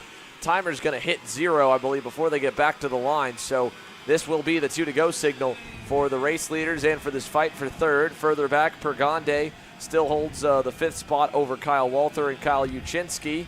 There's your top 2. There's 3rd and 4th. There's Pergande, Uchinsky, and Walther. Walther there in 6th, Uchinsky 7th, Shane Burkett in 8th. So this is the back half of the top 10 we're watching as the 2 to go comes out. Anyone going to poke out, maybe make a move in turn 1? Nobody close enough so far. Yeah, and I'm watching Gary Glanger. I think he might have a chain guard loose on that machine. Going to have to get a better look at that, but I don't know. It looks like it's just enough intact to keep him in position, but still a little bit sketchy there for him. But at the front of the field, you can just see LeBaron's got enough gap in hand to keep him in front of Andy Miller. Yeah, out of turn 6 that time. Little wiggle for Morgan LeBaron. He'll lose some time coming out. He's really good right here running onto the front straightaway, though. pulls away more, I think, than anywhere else on the racetrack from Andy Miller. And into turn 1 with the white flag out, 1 to go. Another 10th added to the margin. It's 3 car lengths down to 2 through turn number 2. This is Miller's better part of the racetrack. He's got a little better roll speed, maybe not as good in the point and shoot chicane sections. Over to the right-left chicane, turn 5 and 6. There'll be another one at the end of the lap. In between them, the hairpin. Nothing going to happen, though. Morgan LeBaron still out in front, far enough. Miller sent it in pretty deep there. He's going to run a little wide. Keithan Hutchins there at the end of the screen, off in the grass, but to the line. Your Heat 3 winner, sweeping them all so far, Morgan LeBaron takes himself another one in KA Master. Yeah, dominant run there from Morgan LeBaron. Had a little bit of pressure from Andy Miller, but dealt with it beautifully. Miller finishes second. Miguel Mira, a third-place result. Should see him on the front row for the final. Gary Glanger, his best run of the weekend, in fourth, and David Pergrande rounding out your top 5. So with 3 heats in the books now for 6 of our classes, 5 still yet to run. KA Junior on deck, open shifter, 206 Cadet and Junior, and then that always entertaining Exertech K100 Senior headline class to round off the lineup. If you want to watch the main events, don't forget, go to youtube.com/kartchaser/join to be a KC Premium member, or hit that join button here on the live stream. And as always, make sure to send in your requests for shout-outs to your favorite driver as you're tuning in here from all around the world. We're live from Denton, Texas at the North Texas Kartway, and we've got KA Junior coming up next.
So Ultra Racing Engines KA100 Junior onto the racetrack now as the field warms the tires up on the outlap. David Ibarra in both of the heat starts here with his best career qualifying effort to start on the pole for the very first time has been swallowed up a little bit. And as we look later into the day here, he's probably out of contention for the pole position in that main event, but he's going to get one more opportunity to try and lead a race in the early couple laps. Talking with his father as well, he said, look, he was so nervous. At the same time, it's such a good learning experience for him to kind of get that, the jitters out of the way the first time you start higher than where you expect to, or even just run on the racetrack higher than where you normally run. You're always a little bit timid, a little bit nervous, and typically lose a couple times before you finally can figure out the right decisions.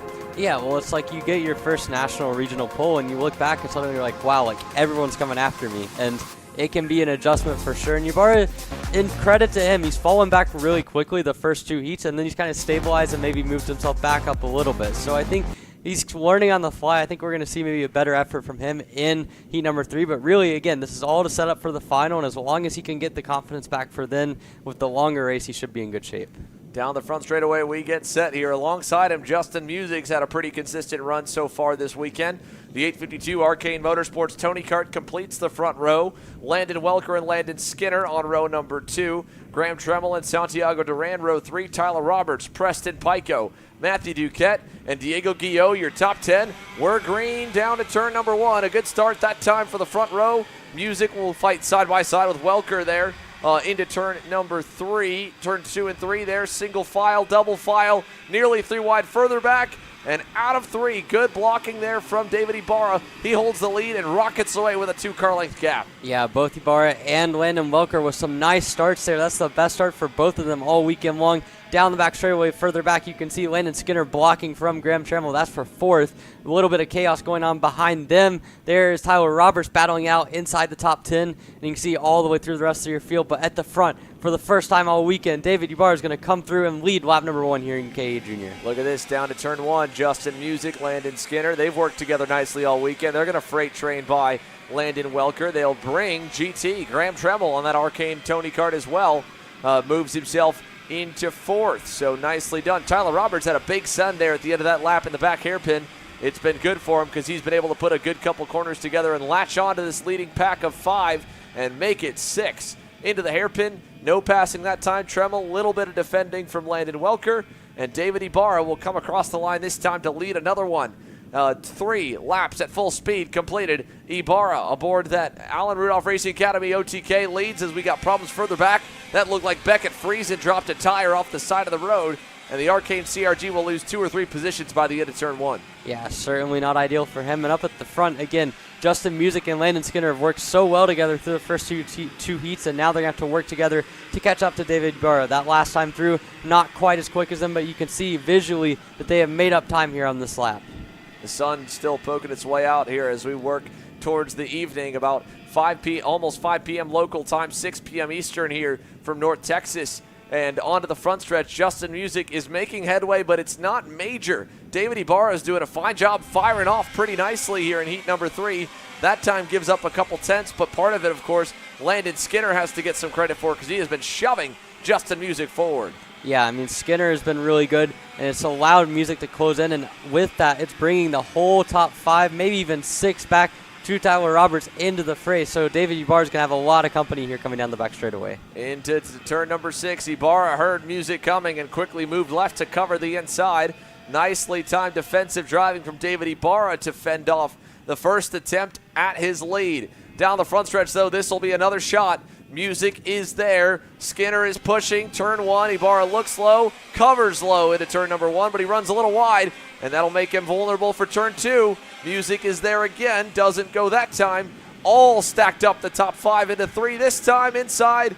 Clear for Justin Music. Skinner was having to kind of fend off Graham Tremmel, and he cost himself momentum. He hangs on to 3rd, but a little gap begins to form. Yeah, certainly Ibarra went really aggressive defensively into turn 1. I don't know if that was the best idea because now it's brought everyone back because that's one kart in the barrier. Not sure the number on that one, but a big hit for him, and you can see now this whole group all the way back through the top 10 all stacking up here. Justin Music has a bit of a gap up at the front, but behind him it is pure chaos coming into turn number 1. Yeah, through the first corner, nobody passes there. Here's Landon Welker looking on Graham Tremmel. That's for 4th. Doesn't go by. Now he goes to the outside into turn 3. That's a bad spot to be in, but luckily Tyler Roberts wasn't close enough to capitalize, and they stay neutral where they were going in as they rocket down the back straightaway. You mentioned more guys joining the pack. How about Preston Pico? Welcome to the party. Matthew Duquette, Diego Guillot as well. The top 9 all there, and Jackson Young on that Trackside Karting Services GFC along with Santiago Duran are close. Duran got shuffled back. He started 6th, went way outside the top 10. He has the fast lap of the race on her right now, and he's looking for more of this at the front as Landon Skinner takes over 2nd. Yeah, and that's going to put Ibarra under fire there from Graham Tremmel. GT trying to make a move into turn 2. Can't make it stick. Now into 3, though. He's going to get the job done on Ibarra. Landon Welker trying to follow him through. They're going to go side by side in the chicane. He's going to get 2 and 1, and that's going to force Ibarra off. And again, David Ibarra forced 3 wide on the outside. He's going to lose 4 or 5 spots into the back hairpin. Yeah, that was really just awkward for everybody involved. Welker and Graham Tremmel not giving, and Ibarra pays the ultimate price. He's now on the outside of Santiago Duran. Just 2 laps ago, he was leading. He's now back to the outside edge of the top 10 with his teammate right behind him, a teammate in front of Guillot. Here we go into turn number 1. What a nice move down the inside for the 898. That, of course, is Matthew Duquette. He's got pressure again in 2 from Roberts, but Matthew Duquette up to 4th here. A couple spots gained as Preston Pico now challenging Roberts is going to give him some breathing room. Yeah, a lot of stacking up going on through the middle part of the top 10. But yeah, David Ibarra in 1 lap goes all the way down to 9th. You can see he's behind Diego Guillot now, who's trying to make a move on Graham Tremmel, another guy who lost a good bit of spots there. And there you can see the middle to the back half of the top 10. Santiago Duran's also gotten by Ibarra over the course of this lap, and he's looking for more. Duran's had a good run through the first 2 heats, and now he's going to have to try to find his way back after a difficult opening few laps. Looking low for GT. Can't do it on Pico in turn number 1. He's there on him in 2. Can he do something in turn 3? Bumper looking, not going to go, but look at Duran. Aggressive with Diego Guillot, and Santiago Duran picks up 8th away from his AR Academy teammate. Here comes Tremmel looking on the backstretch, up the road, trying to go to the inside. He will get there. More battling further back as well, but Tremmel picks up the 6th spot from Preston Pico. Yeah, Pico there lost a spot to Tremmel. Tremmel getting himself back where he was in the early part of the race, got shuffled back along the whole Ibarra situation. And now you can see 3 karts right under a blanket there. At the end of that is Diego Guillot, who's had a rough race, is now down the inside. Duran trying to get a spot. Guillot trying to follow through. They both get by Preston Pico, and now back in the inside goes Diego Guillot. He gets the spot back from Santiago Duran. Side by side, Preston Pico, Santiago Duran through the chicane. Down the backstretch, 40 seconds plus 2 laps to go. Blocking the inside is Preston Pico. To the outside for maybe a setup of a crossover goes Duran. And now he's looking in the last turn. Can't get the inside there. That gets covered off as well. And David Ibarra has brought the cavalry with him. Here goes Pico. He's going to lose 1, maybe more. Ibarra tries to get in there, and he does, but he goes a little bit deep. Here comes Alex Pope to the inside. Locks up, though, as Ibarra slams the door shut. And all the way back outside the top 12 for Preston Pico. Yeah, that has to be the most difficult situation for Pico. He was inside the top 5 a couple laps ago. Now just hanging on to the top 15. So you can see more battling down the back straightaway into the back hairpin. You can see Pico trying to get one of those spots. I think he does. And now you can see all the battling going on. He's lost so much time to the group he was battling with, those being guys like Santiago Duran and Diego Guillot, who are well down the front straightaway now. 2 to go for the field as they came on by the start-finish that time. Got a battle beginning to form for the race lead. Here's Beckett Friesen on your screen.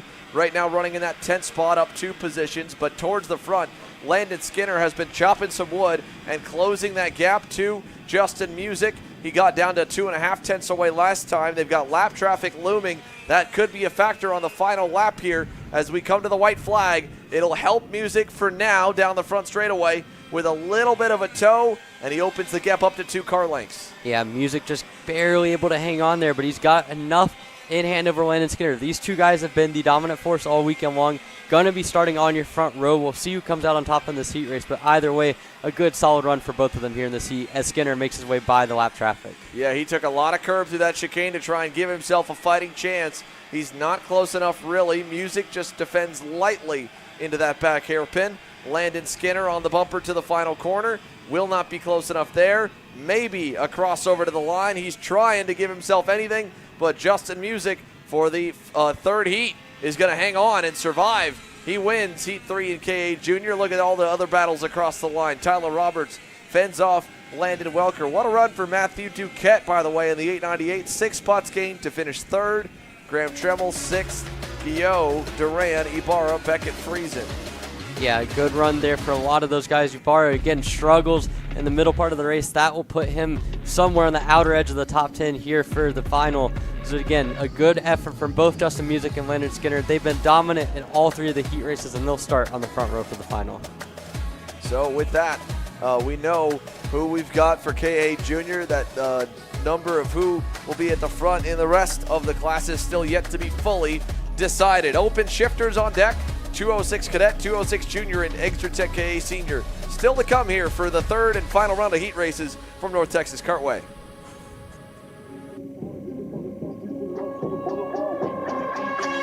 Take on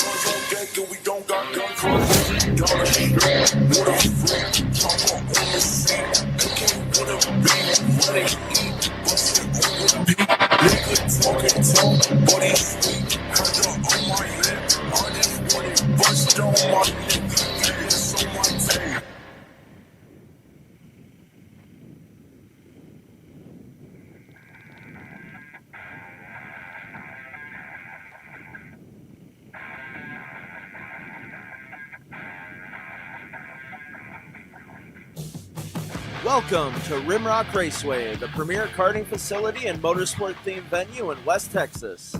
While you're at the track, be sure to stop into Victory Lane and enjoy our full-service bar and event center. We have live music and entertainment weekly, along with Texas's fastest go-karts available to the public. Located on West Highway 80 in Odessa, get your adrenaline pumping at Rimrock Raceway and live life full throttle.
Welcome back to Victor Racing Open Shifter. As the final heat races are coming to a close, we're towards the back end of the lineup. Open Shifter on the racetrack, 206 Cadet on deck, then 206 Junior and and KA Senior will go. So just 4 classes left on this free live stream. Then you can switch over after the dinner break to the main event feed if you're a KC Premium member for Open Shifter.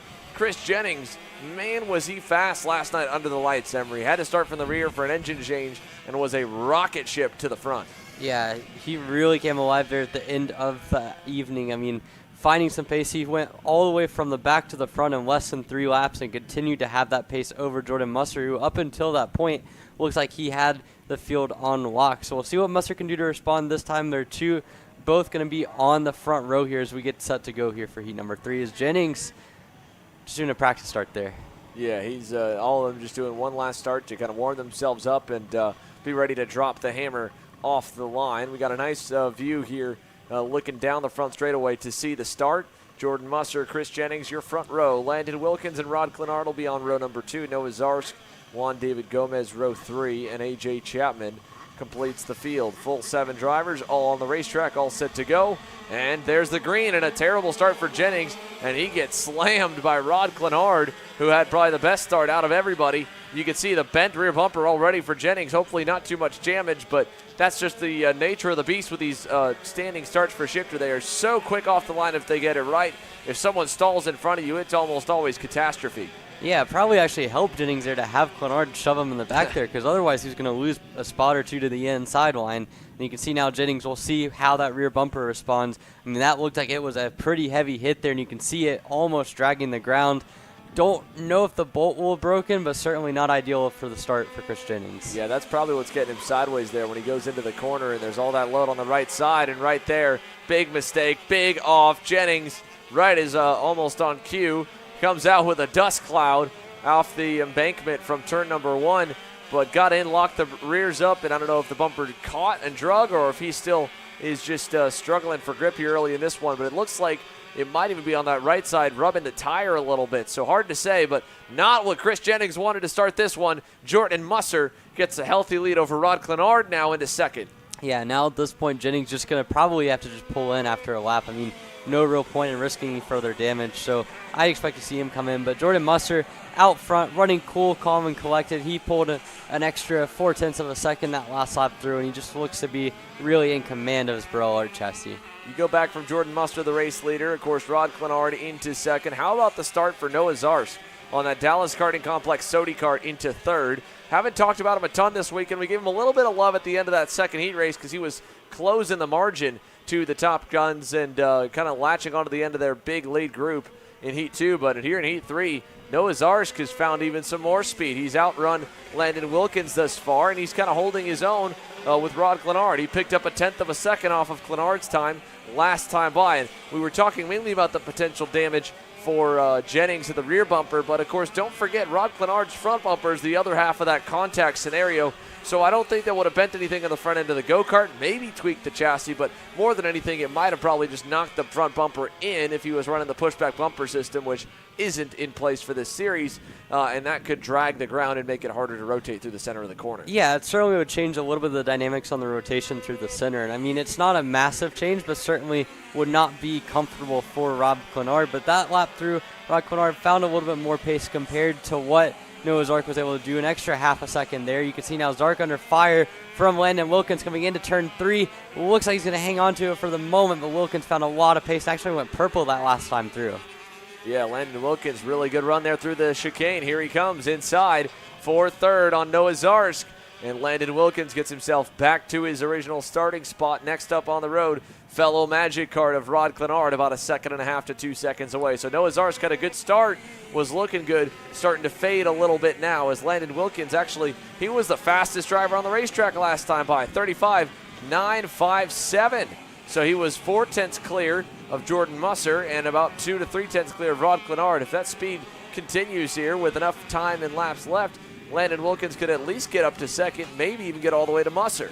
Yeah, certainly a starting point would be getting up to Rod Clenard, and really these two could be fighting for the front row depending on how Chris Jennings' race ends up. I mean, you're talking about two guys that have been right there together with each other all weekend long. Wilkins, the young gun, Clenard, the more experienced one. They're both running similar speed all weekend, and now you can see what kind of time will Wilkins do. It's a 36.2. He loses 0.2 to Clenard, so that charge a little bit short-lived for the other Magic Kart driver.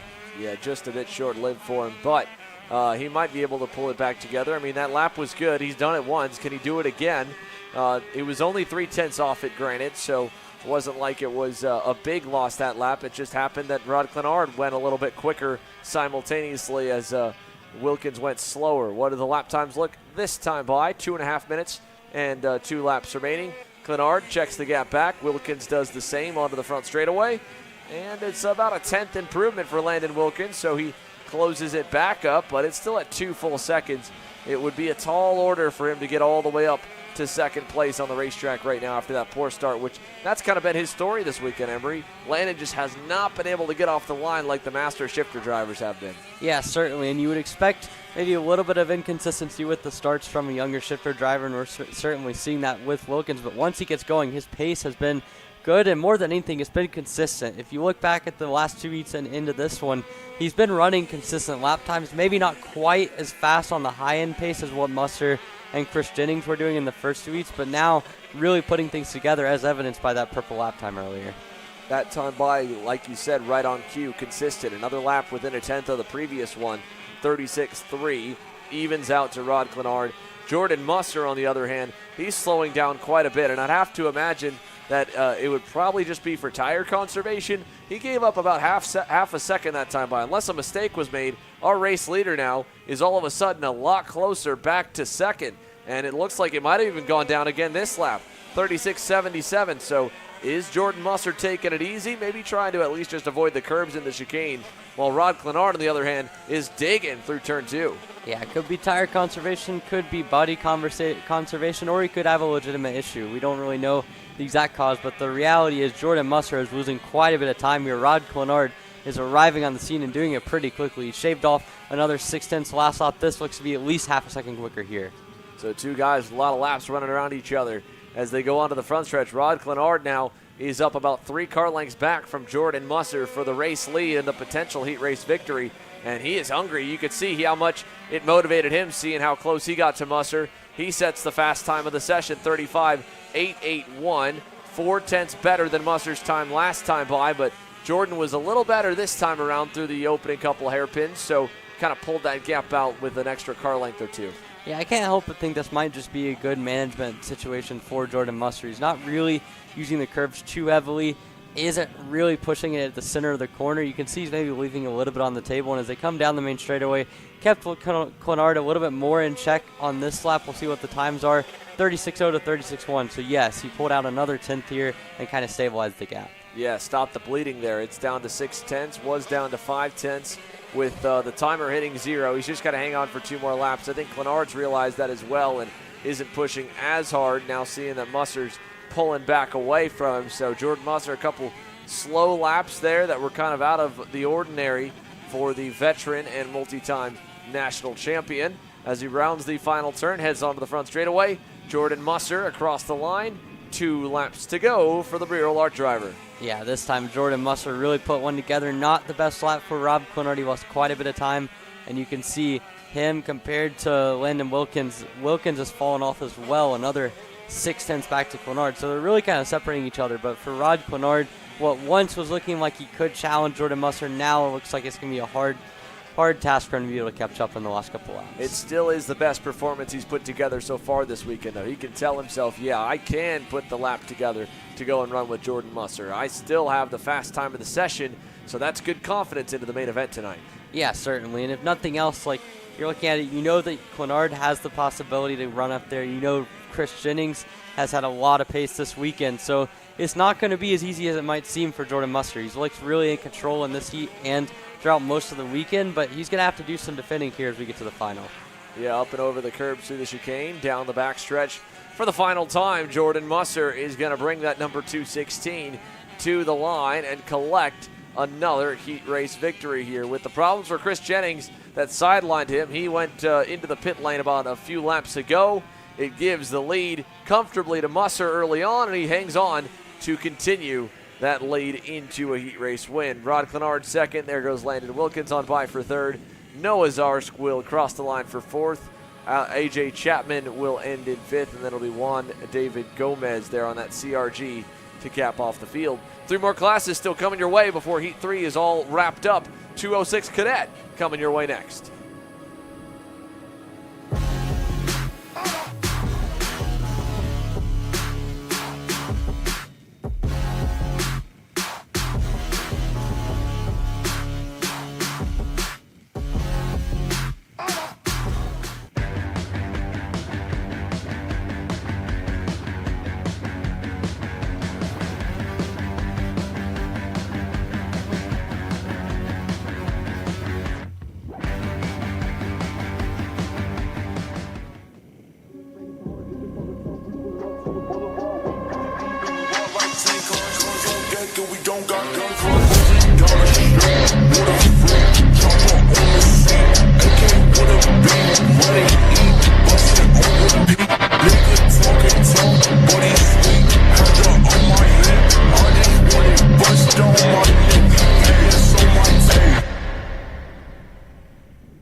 Uh-oh, problems already here on the outlap. A little bit of a spin for the 215 of Drew Blem, but he was able to kind of keep it underneath him and get back going.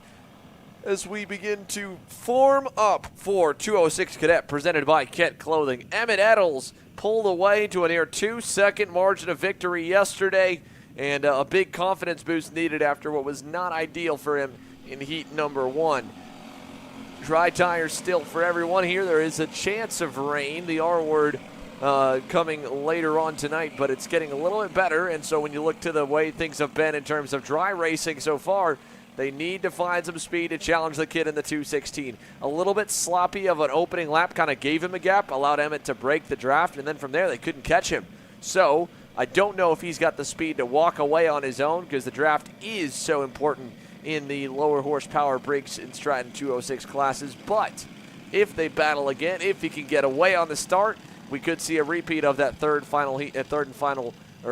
and final heat race from yesterday under the lights. But the track conditions vastly different. Yesterday mostly overcast. Today partly cloudy, a little more sunshine, a little bit higher temperatures. It feels like definitely higher track temperatures here at North Texas Kartways. So a beautiful Sunday afternoon, a Memorial Day weekend. We hope all you tuning in from live around the world are enjoying your weekend coverage and having yourself a good place to watch this fantastic racing action. You're watching the Texas Sprint Racing Series, the premier regional championship here in Texas, Oklahoma, and Louisiana, with over 175 to 200 drivers in nearly every single event, and this event being no different, visiting the historic North Texas Kartway in Denton, Texas, just about 40 minutes north of Dallas and 40 minutes north of Fort Worth.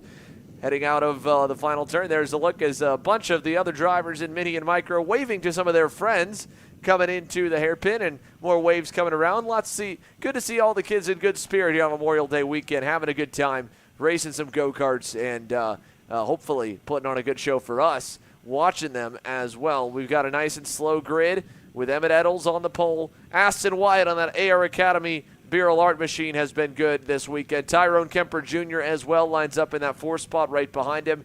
In the 3rd spot, Tanner Barsh on the Trackside Karting Services Briggs and Stratton machine. He looks pretty good this week so far. He might be able to try and get a good jump and get underneath Eddles into turn number 2.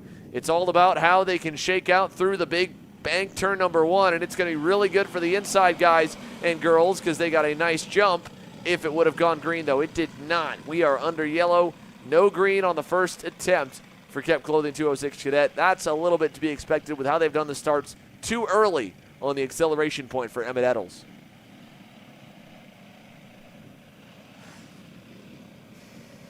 So they'll work their way out of turn number 2, and we'll begin to get set for this heat race. Kent Clothing 206 Cadet, Emmett Eddles on the pole, Aston Wyatt second, Barsh lining up there in the 3rd position. Of course, Tyrone Kemper Jr. 4th. Then you got Chris Tracy on that TKS GFC. He rolls off in 5th. To his outside, I believe you've got Emerson Lane in the 250 machine. Then there's Drew Blem on the inside of row number 7. And further back the rest of your field, you have the likes of Cadro Milbrandt, Theodore Mitchell, Will Stevens, and Dutch Westbrook lining shotgun on the field in the number 233 KRS Tony Kart. Very slow on this outlap here for Emmett Eddles, or the second pace lap, to try and get a good start. After the aborted start, the timer starts. So we've lost about a minute and a half or so by the time we'll get back around to the start-finish line straight and go green. But at least the field looks good and is gridded nicely. They just need to keep this pace a little bit further down the front straightaway to hold on to it. I don't think the speed was too bad going into the acceleration point. It was just accelerating a little bit too soon. So here we go into the final 2 corners. Looking at about probably 5 minutes plus 2 laps remaining when we get that green flag. Kent Clothing 206 Cadet on the racetrack. Emmett Eddles, the Heat 2 winner, to the top qualifier. Just needs a good result here to get that pole position in the main event here later on tonight. But for Aston Wyatt, Tanner Barsh, there's still a lot of opportunity to take it away from him. They just got to find a way past into the box for attempt number 2. This start better and enough for the green, but once again the inside lane gets a good jump, and Chris Tracy noses to the inside of Tanner Barsh, can't fully get there. How about Tyrone Kemper Jr. heads up driving, goes from the outside down to the inside, holds on to 4th as Aston Wyatt falls all the way down to that 5th position.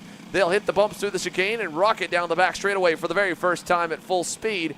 4.5 minutes plus 2 laps to go to Emmett Eddles and the rest of the Kept Clothing 206 Cadet Field. But what a great start, though, for Chris Tracy. Almost getting to second on that black and white GFC there in third. He is all over Tanner Barsh as they come onto the front straightaway. Let's see what he decides to do.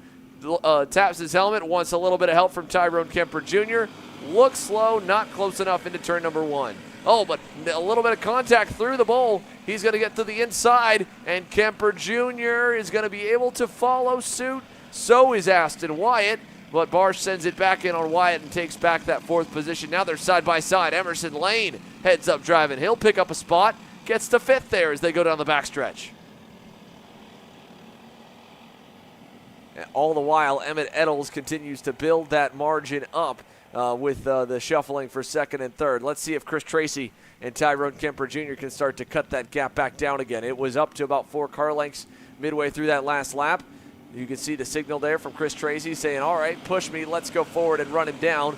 They picked up a 10th overall, so they closed that gap back up by the end of the lap. And I think they'll arrive on the doorstep pretty soon, although Tracy, big mistake in turn 2, missed the center of the corner, went wide. Kemper Jr. cuts him a break to let him get back in front, but now they've got to reset and make backup progress. Mistakes like that will hurt them. Eddles looks back, taps his helmet, says, all right, when you catch me, just push me, please, and follow. Don't pass me. I don't know if they'll listen to him, but he's asking for it there as they go to the final 2 corners again.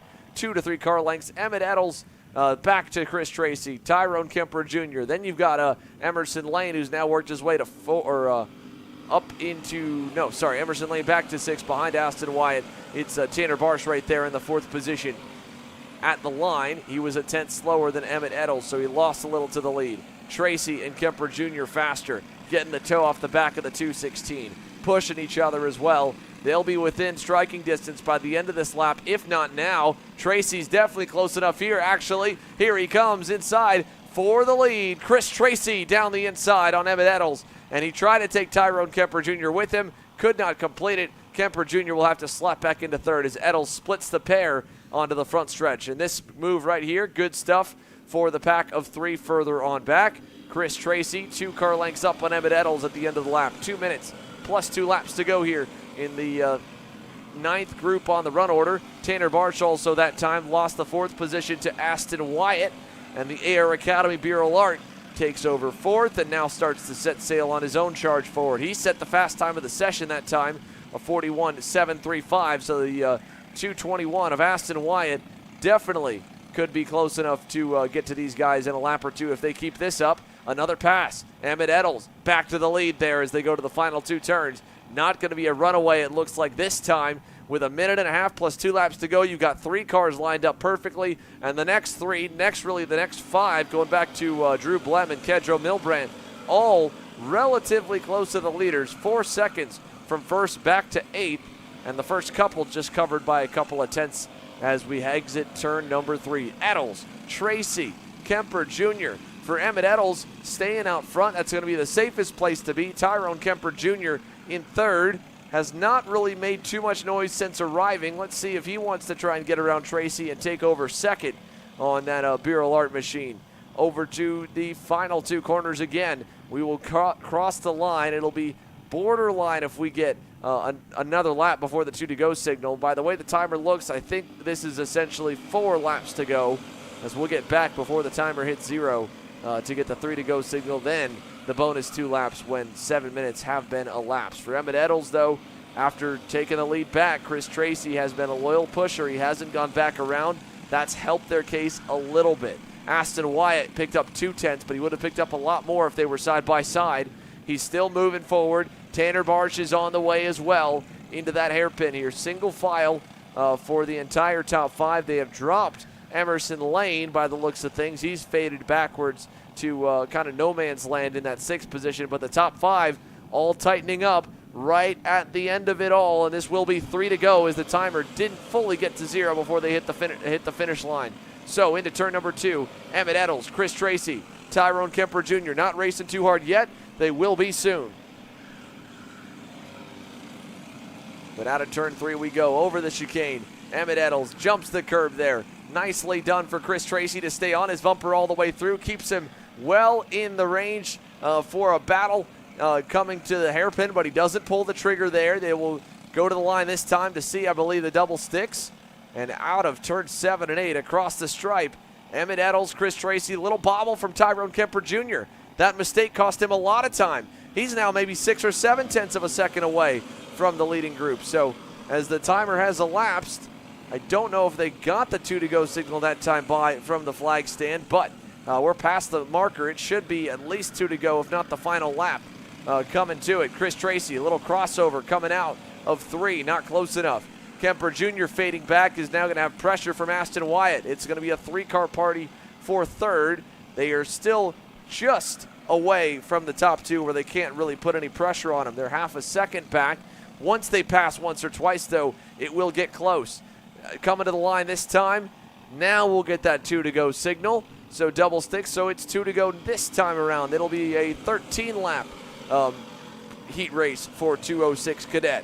Into turn 3. That's good news for Tyrone Kemper Jr., for Aston Wyatt, and for Emerson, or not for Emerson Lane, but for Tanner Barsh there in 5th. More time for them to run down these 2. A lap and a half remain. Chris Tracy, when does he want to go by Emmett Eddles for the lead? Is it going to be now? He closes up. Eddles covers off the inside into the hairpin, but he's really low. That'll make him vulnerable for a crossover move. Tracy pulls alongside. Here comes the rest of the pack. White flag this time by. All nose to tail. Down the front straightaway. Eddles moves them slowly down to the inside. Aston Wyatt signaling back to Tanner Barsh. He wants some help. Eddles blocks low. Tracy on the bumper still. Looking. Turn 2. Sends it down the inside. Chris Tracy. Not fully clear though. Here comes Eddles. An answer back in 3. He gets through. Little hip check. No harm, no foul. But they're lined up. Kids, it's going to be tight through this chicane. Tracy finds a place in line to 4th. And now Tyrone Kemper Jr., who's been just idly by there in 3rd this entire heat, gets the challenge for the win. From the outside to the inside. Now to the final turn. Emmett Eddles, I think, should be safe enough as Barsh gets around Tracy and coming to the checkered flag. Emmett Eddles, it looks good. Here comes Kemper, a last-second effort. Can he nose him out at the line? Almost 25 thousandths of a second for Tyrone Kemper Jr. Tyrone Kemper Jr. second over Emmett Eddles. Winning in that one. Aston Wyatt ends up in 3rd. Tanner Barsh 4th. Chris Tracy 5th. Emerson Lane, Drew Blem, Kedro Milbrand, Dutch Westbrook, Theodore Mitchell, your top 10, and then Will Stevens rounds off the field. Exert Tech K100 Senior is going to be coming our way here in one more class. We've got Alex Stanfield here in the booth. We talked to Peyton Phillips earlier this weekend. Adrian Cruz has been the other driver kind of in the top 3. What's been the biggest thing that's probably separated you guys, you think? What part of the racetrack has given you that extra edge over the rest of the field? Yeah, I think I have a lot more straightaway than him right now. I think we're a little bit lower on gear.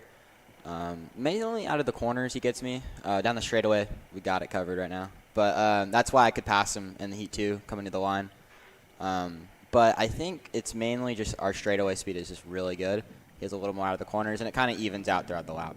And we've asked everybody, it's been the talking point this weekend, the big change from last year, not just day to night, but that chicane, the extra curbs added in. Yep. What's that been like? How comfortable do you feel getting through that sector of the racetrack now at this point? I feel pretty good. I know they're getting down on track limits now for this next heat race, so we can't hit them as hard. I think we have to keep 2 on the black stuff. So we'll see how that goes. I've been staying pretty clean through there, so we'll see what happens.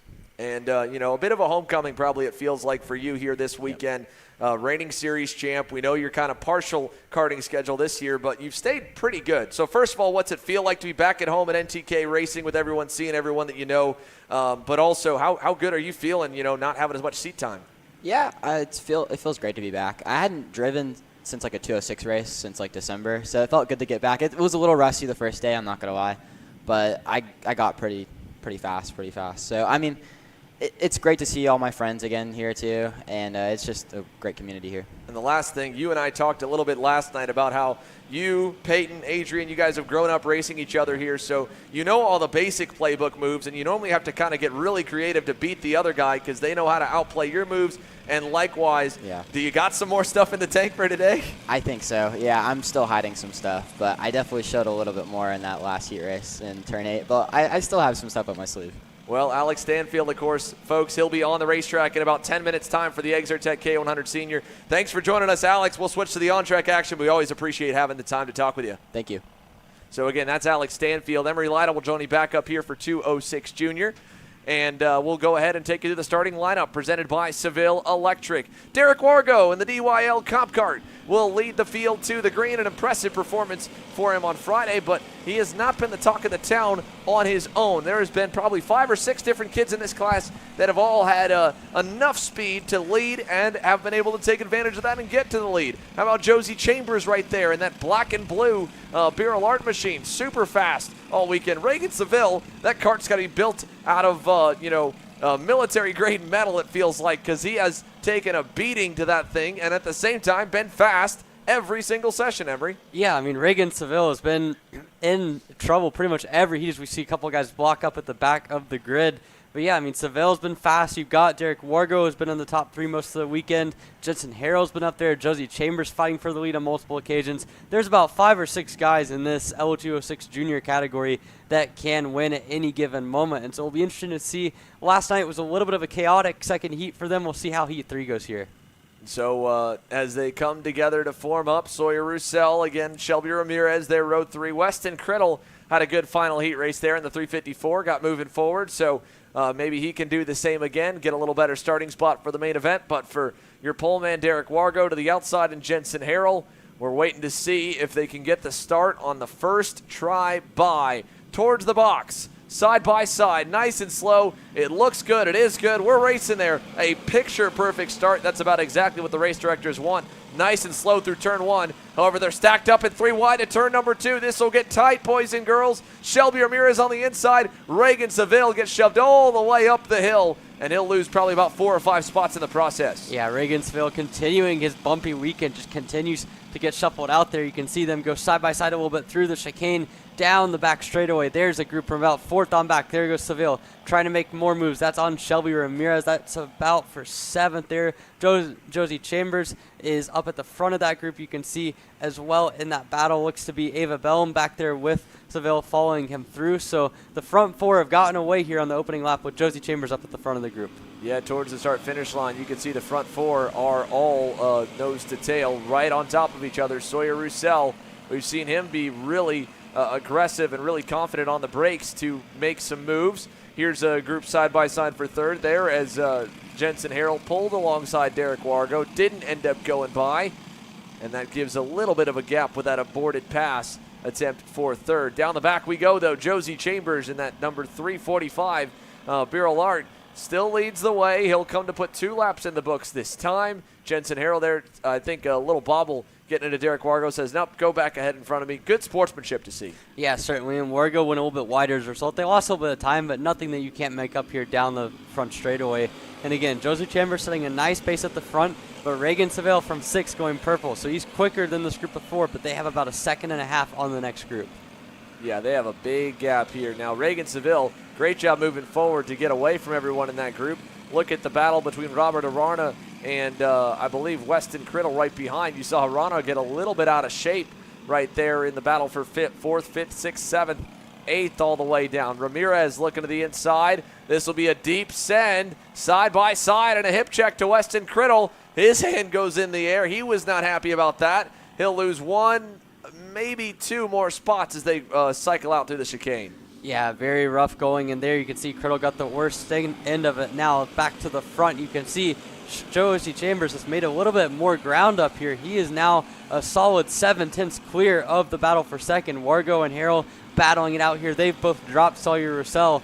So a little bit more space between the top 4, and behind them, Regensville continuing to set a blistering pace in 5th. Yeah, that was with, of course, Derek Wargo making the move to get to 2nd. It's good news for Reagan Seville because he'll get a toe off Roussel. Jensen Harrell now going to try and go by Derek Wargo. He will, gets clear for 2nd. Signals back, says, all right, no, I've pushed you for a little bit. I'd rather you push me, and I think that'll work better for both of us. And they didn't lose any time in the exchange. They're still right there on Josie Chambers. Sawyer Roussel, check this out for 4th. Reagan Seville caught him, looks to the inside, gets by him in turn number 1, and the number 1 plate moves back to 4th. Yeah, easy enough there for Reagan Seville. He gets himself into that 4th spot. Now the top 3 have kind of confined back together. You can see Chambers had that big lead. Now, though, Harrell and Wargo are right there with him. As they come down the back straightaway, you have to think Harrell might be looking, but instead he decides to just push out Chambers ahead. So as they come through into the back hairpin, all three neck and neck here coming on to complete lap number 6. Yeah, Jensen Harrell taking 2 looks back over his shoulder over the course of 2 corners. I think he's probably thinking that he's faster than Derek Wargo, and Josie Chambers might be as well, that maybe he can push him away. Wargo was shaking his head there as he came across the start-finish line. Maybe a little bit too much teeth, too big of a sprocket, because he was really just running out of steam, it looked like, at the end of the straightaway. Yeah, you can see just losing 1/10 to 2/10 right at the end there, and that will compromise him. We'll keep an eye on that coming on this next straightaway. Not quite as high revs on the back straightaway, but even then you can still see those 2 at the front pushing are enabling them to get just that little bit further ahead. And behind them, Reagan Seville continuing to set a really fast pace. That last time, a 42.7. There he is, only about 6 kart lengths back at this point. Through the chicane there, down the front stretch, Josie Chambers still the leader. Harrell looks back, sees that he's made a little bit of a distance opener back to Derek Wargo. Not too much. They were pretty much bang on even that time by around 3/10 apart. Yeah, Wargo really putting a lot of pressure on them through the corners. He's really good at the center of turns 1, 2, and 3, and it's kind of keeping him up there. You can see as he comes out of the chicane, he's going to lose a little bit of time here, but still, those front 2 pushing are not able to get away from the comp car machine and your pole sitter in Derek Wargo. And now he continues to find a little bit more pace, though, as they're going to go side by side into the chicane. Harrell thinks better of it, but it's going to lead to all 3 of them kind of stacking up a little bit more, and all of that's allowing Regensville to get closer and closer to the front. Yeah, every bit helps. This will help some more. Jensen Harrell saying, dude, what are we doing? All right, let's go back forward. I want to lead. I think I'm better to lead this one. And Josie Chambers going to give him the opportunity. He tucks in line behind.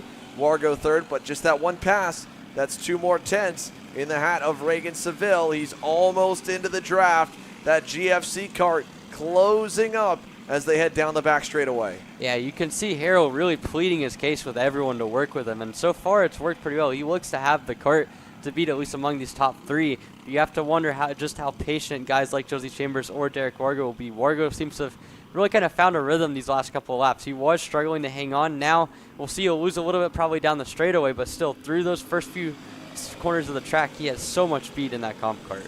Through turn 1, we go once again over to 2. Jensen Harrell, Josie Chambers getting towards crunch time. 1 minute plus 2 laps to go in the Seville Electric 206 Junior class. Reagan Seville, he made up a lot of time the last few laps. Now the leaders have kind of gone a little bit faster, and he's stabilized at about 4 to 5 car lengths back from Derek Wargo. He needs another pass or 2. The number 1 maybe peaking too early. I'm not sure, but for Reagan Seville, it looked like he was going to rocket his way up there, and then he's kind of just stayed at his bubble about half a second away. Well, it's interesting, too, because the more they push, the more it hurts him comparatively, because right now he's right on the edge of the draft, so he will be quicker than the front 2. But as you see Wargo drop back a bit down the straight, that actually helps Seville Reza is saying that. But in general, the more that those front 3 start pushing, even though Seville has the draft, it still won't help him as much. And now Wargo back there kind of renders my point useless, but still those top 2 now have about a 5 kart length gap over Wargo, and Seville's arrived on the scene to try to pass Derek Wargo. Here we go down to the hairpin. Seville there on the bumper. Doesn't go into turn number 6. The timer has it 0. This time by will be 2 laps to go for Seville Electric 206 Junior. And as they cross the start-finish line straight, Josie Chambers, a quick look over the shoulder. Jensen Harrell sees that signal as well. He's not going to block into turn 1. He'll open up normally. And with them passing for third, that'll make the gap a little bigger. Seville now into P3. Yeah, Seville realized he had to go for it there. Wargo just did not have the pace down the straightaway, and really throughout the whole entire last lap. And now you can see it is Jensen Harrell as well as Josie Chambers working together. Seville's already put a little bit of a gap to Wargo, but it's going to take a lot more than that to be able to catch the front 2. Yeah, this time by, the white flag will wave. 1 lap to go. Jensen Harrell, Josie Chambers through the chicane, onto the front straightaway. Final time around North Texas Kartway for 206 Junior before the grid gets locked in for the main event tonight. Into turn 1. Still a normal line from Jensen Harrell. Josie Chambers happy to push for now. Yeah, Chambers there stayed in line, just content to push. And in the meantime, Harrell kind of trusts him to do that. He's already seen him push for the last 3 or 4 laps, not willing to sacrifice any time to go defensive as they come through the chicane.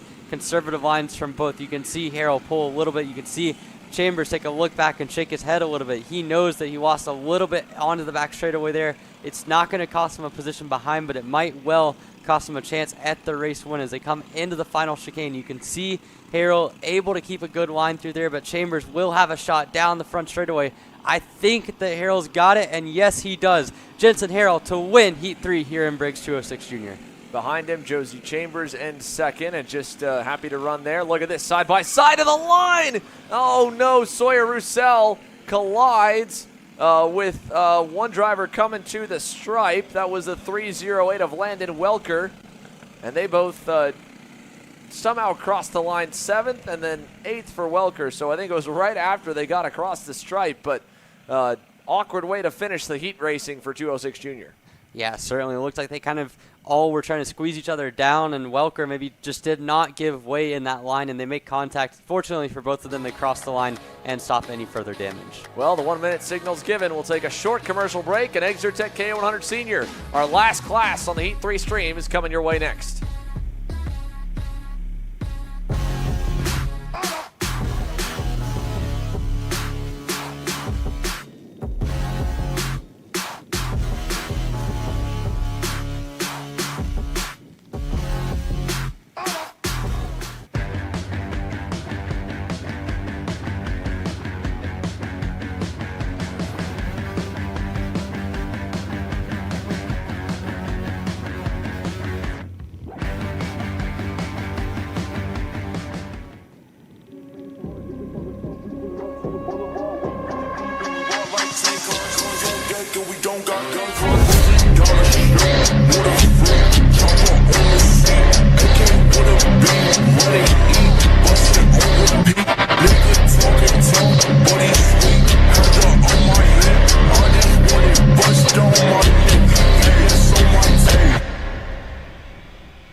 All right, welcome back here. Exertech K100 Senior on the racetrack through turn number 3, and we begin to form up. We talked there with that kid, the number 1 plate holder for Team GWR, Alex Stanfield, on a return to North Texas Kartway where he cut his teeth from back when he was just in Mini Swift, and now he headlines the Star Division alongside 2 other drivers that have been at his shoulder height here this weekend. Peyton Phillips, who had a great run through the first couple heats, and Adrian Cruz, who qualified on the pole, graduated high school yesterday early afternoon, drove here super fast in both sessions. And what was crazy for Cruz, he had we were wondering why he faded back so hard as he did in that second and final heat race. The seat broke, so the seat started to literally just shake around on him, and the hole went through the seat for the seat mount. So that was impressive that he was able to still hang on to third. Yeah, and also another guy that had a really impressive run yesterday was Peyton Phillips. And Phillips, again, had a bit of a stomach ache coming into yesterday, had multiple incidents on the night before, but this time feeling a lot better heading into today, and he's ready to go, having already clinched a heat win earlier yesterday. Here they come to the tram lines, nice and slow for the field, looking for the green flag. Adrian Cruz, Alex Stanfield, that was early, but it was just good enough to get the green. And Stanfield quickly slots in line to third. Peyton Phillips into second. Braden Robertson, big send on the outside, and that black and orange CRG. He's right behind Ruben Asensio, the fourth, I believe, who got a good start from P5. And they're side by side further back. Little bit of carnage. For the most part, the field has survived the opening sector. And Adrian Cruz is going to need to survive a whole lot longer because he is not home free. Peyton Phillips right there on that high-five performance. Tony Kart, the rest of the pack headed on in. There is Aiden Rudolph in the 979. We've covered a lot of his progress forward in the first 2 heat races. He's already up a couple spots, it looks like, here at the end of lap 1. But the top 3 get away with 1 lap in the books. Yeah, you can see already Cruz setting a pretty good pace. Phillips into second, and Alex Stanfield right there in third. They have been the class of the field with multiple tenths on the rest of your drivers all weekend long. Cruz under fire now from both of them coming through the chicane. It'll be interesting to watch. I had a chance to talk to Peyton Phillips on the grid, and he felt a little bit concerned about just how strict they were being on the corner cutting penalty, so it'll be interesting to watch how that plays out here. Yeah, that's been the big thing is starting last night, enforcing the track limits. We heard that from Alex Stanfield saying that they've got to keep at least 2 tires on the pavement. And now Peyton Phillips, interesting move, going to let Alex Stanfield go by. He thinks that maybe Stanfield's a little better to go challenge Adrian Cruz. And again, all these at the end of the day, still just big test sessions for these 3 guys. If they don't crash, which for the most part they've been pretty good about here, survive both heats, they can just learn from each other of where their go-kart is better or worse based on any changes they wanted to try in this final heat, and then race a little harder in the main event. Yeah, it's also for Cruz, it's a little bit more important to get a really good result in this heat race because he had the incident on heat number 1 where he went through the dirt, and then in heat 2 broke the seat. But for both Phillips and Stanfield, short of falling back and having an incident, they should be good to start inside the top 3 no matter what they do. So if you're Peyton Phillips, if you can realize that your kart is struggling a little bit, it might be worthwhile to let Alex Stanfield go, kind of get a few mental notes and figure out where you need to improve. Out of turn 3 we go to the 4-5 complex there, over the curbing. Not as harshly as they were last night for sure, and that's good for Alex Stanfield, as he said he feels like he's got some great horsepower with that Team GWR Tony Kart machine. Behind them, they haven't really pulled away much from the field thus far, though. Ruben Asensio was quicker. Braden Robertson, J.D. Lamping, all of them faster than the leaders, and Alex Stanfield is going to back him up a little more as he passes for the top spot. Yeah, and you can see Stanfield to the lead, and Peyton Phillips found a little bit more pace that last time through, so all of your top 3 kind of consolidating together. But the lap before, and really even throughout this lap too, you're seeing the rest of the field have come closer together compared to these top 3, and you can see right in the background, Ruben Asensio, the 4th, right there in tow. He's almost up to the draft of Peyton Phillips, and with a good couple corners, he could maybe get there here at the end of this lap. Towards the front stretch we go with Stanfield at the helm for the second time. The number 1, position number 1, and now he's going to get a little gap as Peyton Phillips goes by Adrian Cruz. He'll take over second, just as you mentioned the lap before. Phillips starting to look a little bit more racy here. His kart coming to life. Also coming to life, Aiden Rudolph back in that 6th spot, goes purple. Let's check in with the Beer Alert driver for the AR Academy team. He's up 4 spots. Yeah, you can see Rudolph. He's just been methodical in both heats so far, making his way through the field. Now already you can see up to 6. He's again done the same thing. He picked up a spot or 2 on the opening lap, and now it seems like 1, maybe 2 passes on a good lap, and he's already up to 6th, and it looks like he has the pace to get some more. Yeah, fastest on the racetrack that time. 2/10 better than Braden Robertson up the road from him.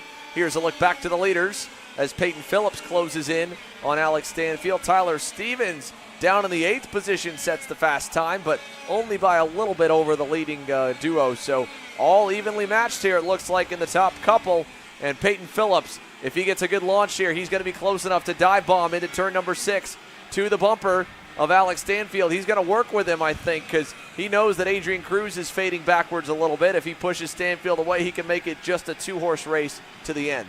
Yeah, just simplify the battle a little bit. Get it down to just Stanfield versus Phillips. We've seen this the last 2 heat races down to the wire, being those 2 fighting each other out. You can see they really weren't able to pull that much on the last lap, but if they keep from passing each other, it's going to limit the variability in this race, and it could come down to those 2. As you can see behind them, Aiden Rudolph getting shuffled back, just as we had mentioned earlier. Him being methodical, he's going to shove it to the inside of Tyler Stevens, try to get that spot back. They're going side by side, and Rudolph goes 4 over, but he gets the spot done on Tyler Stevens. Yeah, that was a big amount of airtime, risk versus reward. I don't know where exactly the line's being drawn on penalties for track limits there, but a big curb jump gets that spot back for Aiden Rudolph. Of course, he was trying to stay to the right side of the track and avoid any contact. As we go back up front, and we've got a new leader.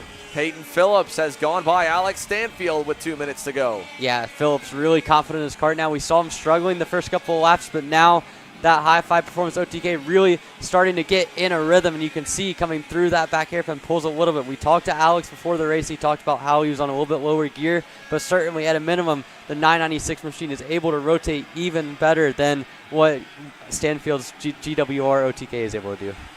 Minute and a half plus 2 laps to go down the front stretch. Oh, man, do we have some shuffling going further back. The top 2 pretty stable right now. We go back to 3rd and 4th. Pass there. Ruben Asensio going by on Adrian Cruz, and the CRD OTK has a bit more of a backward slide. Luckily, he's got a big gap out back because they were battling super hard for 5th coming to line, and they still are.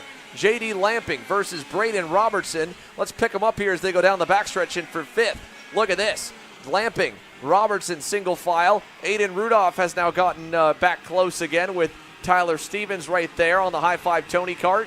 So this could be a good little scrap, and that's going to keep at least Adrian Cruz safely in 4th for the moment. 30 seconds plus 2 laps, so this is really just going to be 3 laps to go. They won't have enough time, I don't think, to get back around to the line, or if they do, it'll be borderline if they do. Side by side, they're 2. Yeah, you can see Aiden Rudolph there took advantage of a mistake from Braden Robertson, and Tyler Stevens follows him on through.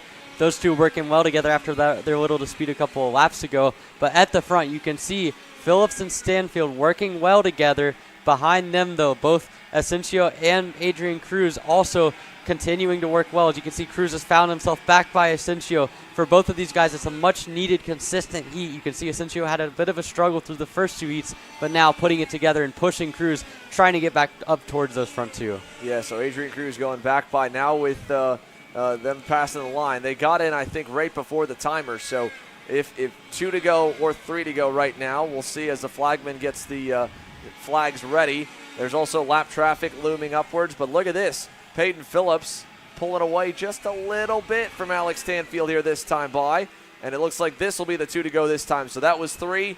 Lap traffic will be a factor. We've got 1 cart off over in turn number 6. It's one of the Beer Art machines. Here is the 942. That's the lap traffic of, who do we have right there? It's Landon Fitz, I think, is off, and he's going to pull into the pits and just avoid having to get lapped by the rest of the field. But you can see Peyton Phillips just able to pull that gap a little bit out of each respective hairpin. It's like a yo-yo almost. It goes up and then back down, but then coming down this back straightaway, it's just far enough out of reach for Stanfield to where he cannot make a move to the inside. Well, we heard Stanfield confident about having a little bit less gear than Peyton Phillips, and that made it easy to pass in turn 1 as they're side-by-side for 3rd again. Good battle for Asensio versus Adrian Cruz here down the front stretch. Ooh, quick reaction time from Adrian Cruz. Got to be careful about that, Emery. That was a little bit borderline. It looks a bit reactive, and you can see Cruz is looking back every single corner, and he's able to keep him behind as of now. He's got to be careful about that move. He cannot move once Asensio is already committed and has a part of his cart down the inside, and you can see Cruz there really taking the curve aggressively. He's looking back again, continuing to look back. It looks like he's got him covered off here, but this battle for 3rd has gotten really feisty here. Yeah, and it's going to come to a close really quickly. Last run into the final corners. It will not change. Up front as well, still the same. Peyton Phillips, Heat 3 winner here in Exertech KA Senior. Adrian Cruz 3rd and 4th. And look at the field coming by. Big off for Braden Robertson late in the going. He fell way down the order. Yeah, and you can see the checkered and black flag there, indicating that this race is obviously unofficial, so we'll have to see what sort of penalties are given out. Again, the track limits have been a big point of emphasis from TSRS officials over the last day or so, and as well as that, we saw quite a bit of contact and a little bit of a controversial reactionary block there by Adrian Cruz, so we'll see how that all sorts out here. Well, with that, folks, we are going to shut down our heat streaming. All are set for main events. If you want to watch them, make sure to go to youtube.com/kartchaser/join or hit that join button down at the bottom of your screen to become a KC Premium member, and you'll be able to watch all the finals when they get underway here live tonight. But that concludes the coverage. It's a 15-minute dinner break and ready racing through the rest of the night. So in 15 minutes, we'll get back underway with the top of the lineup. It's coming at us fast. 7:15 Eastern. We're back live.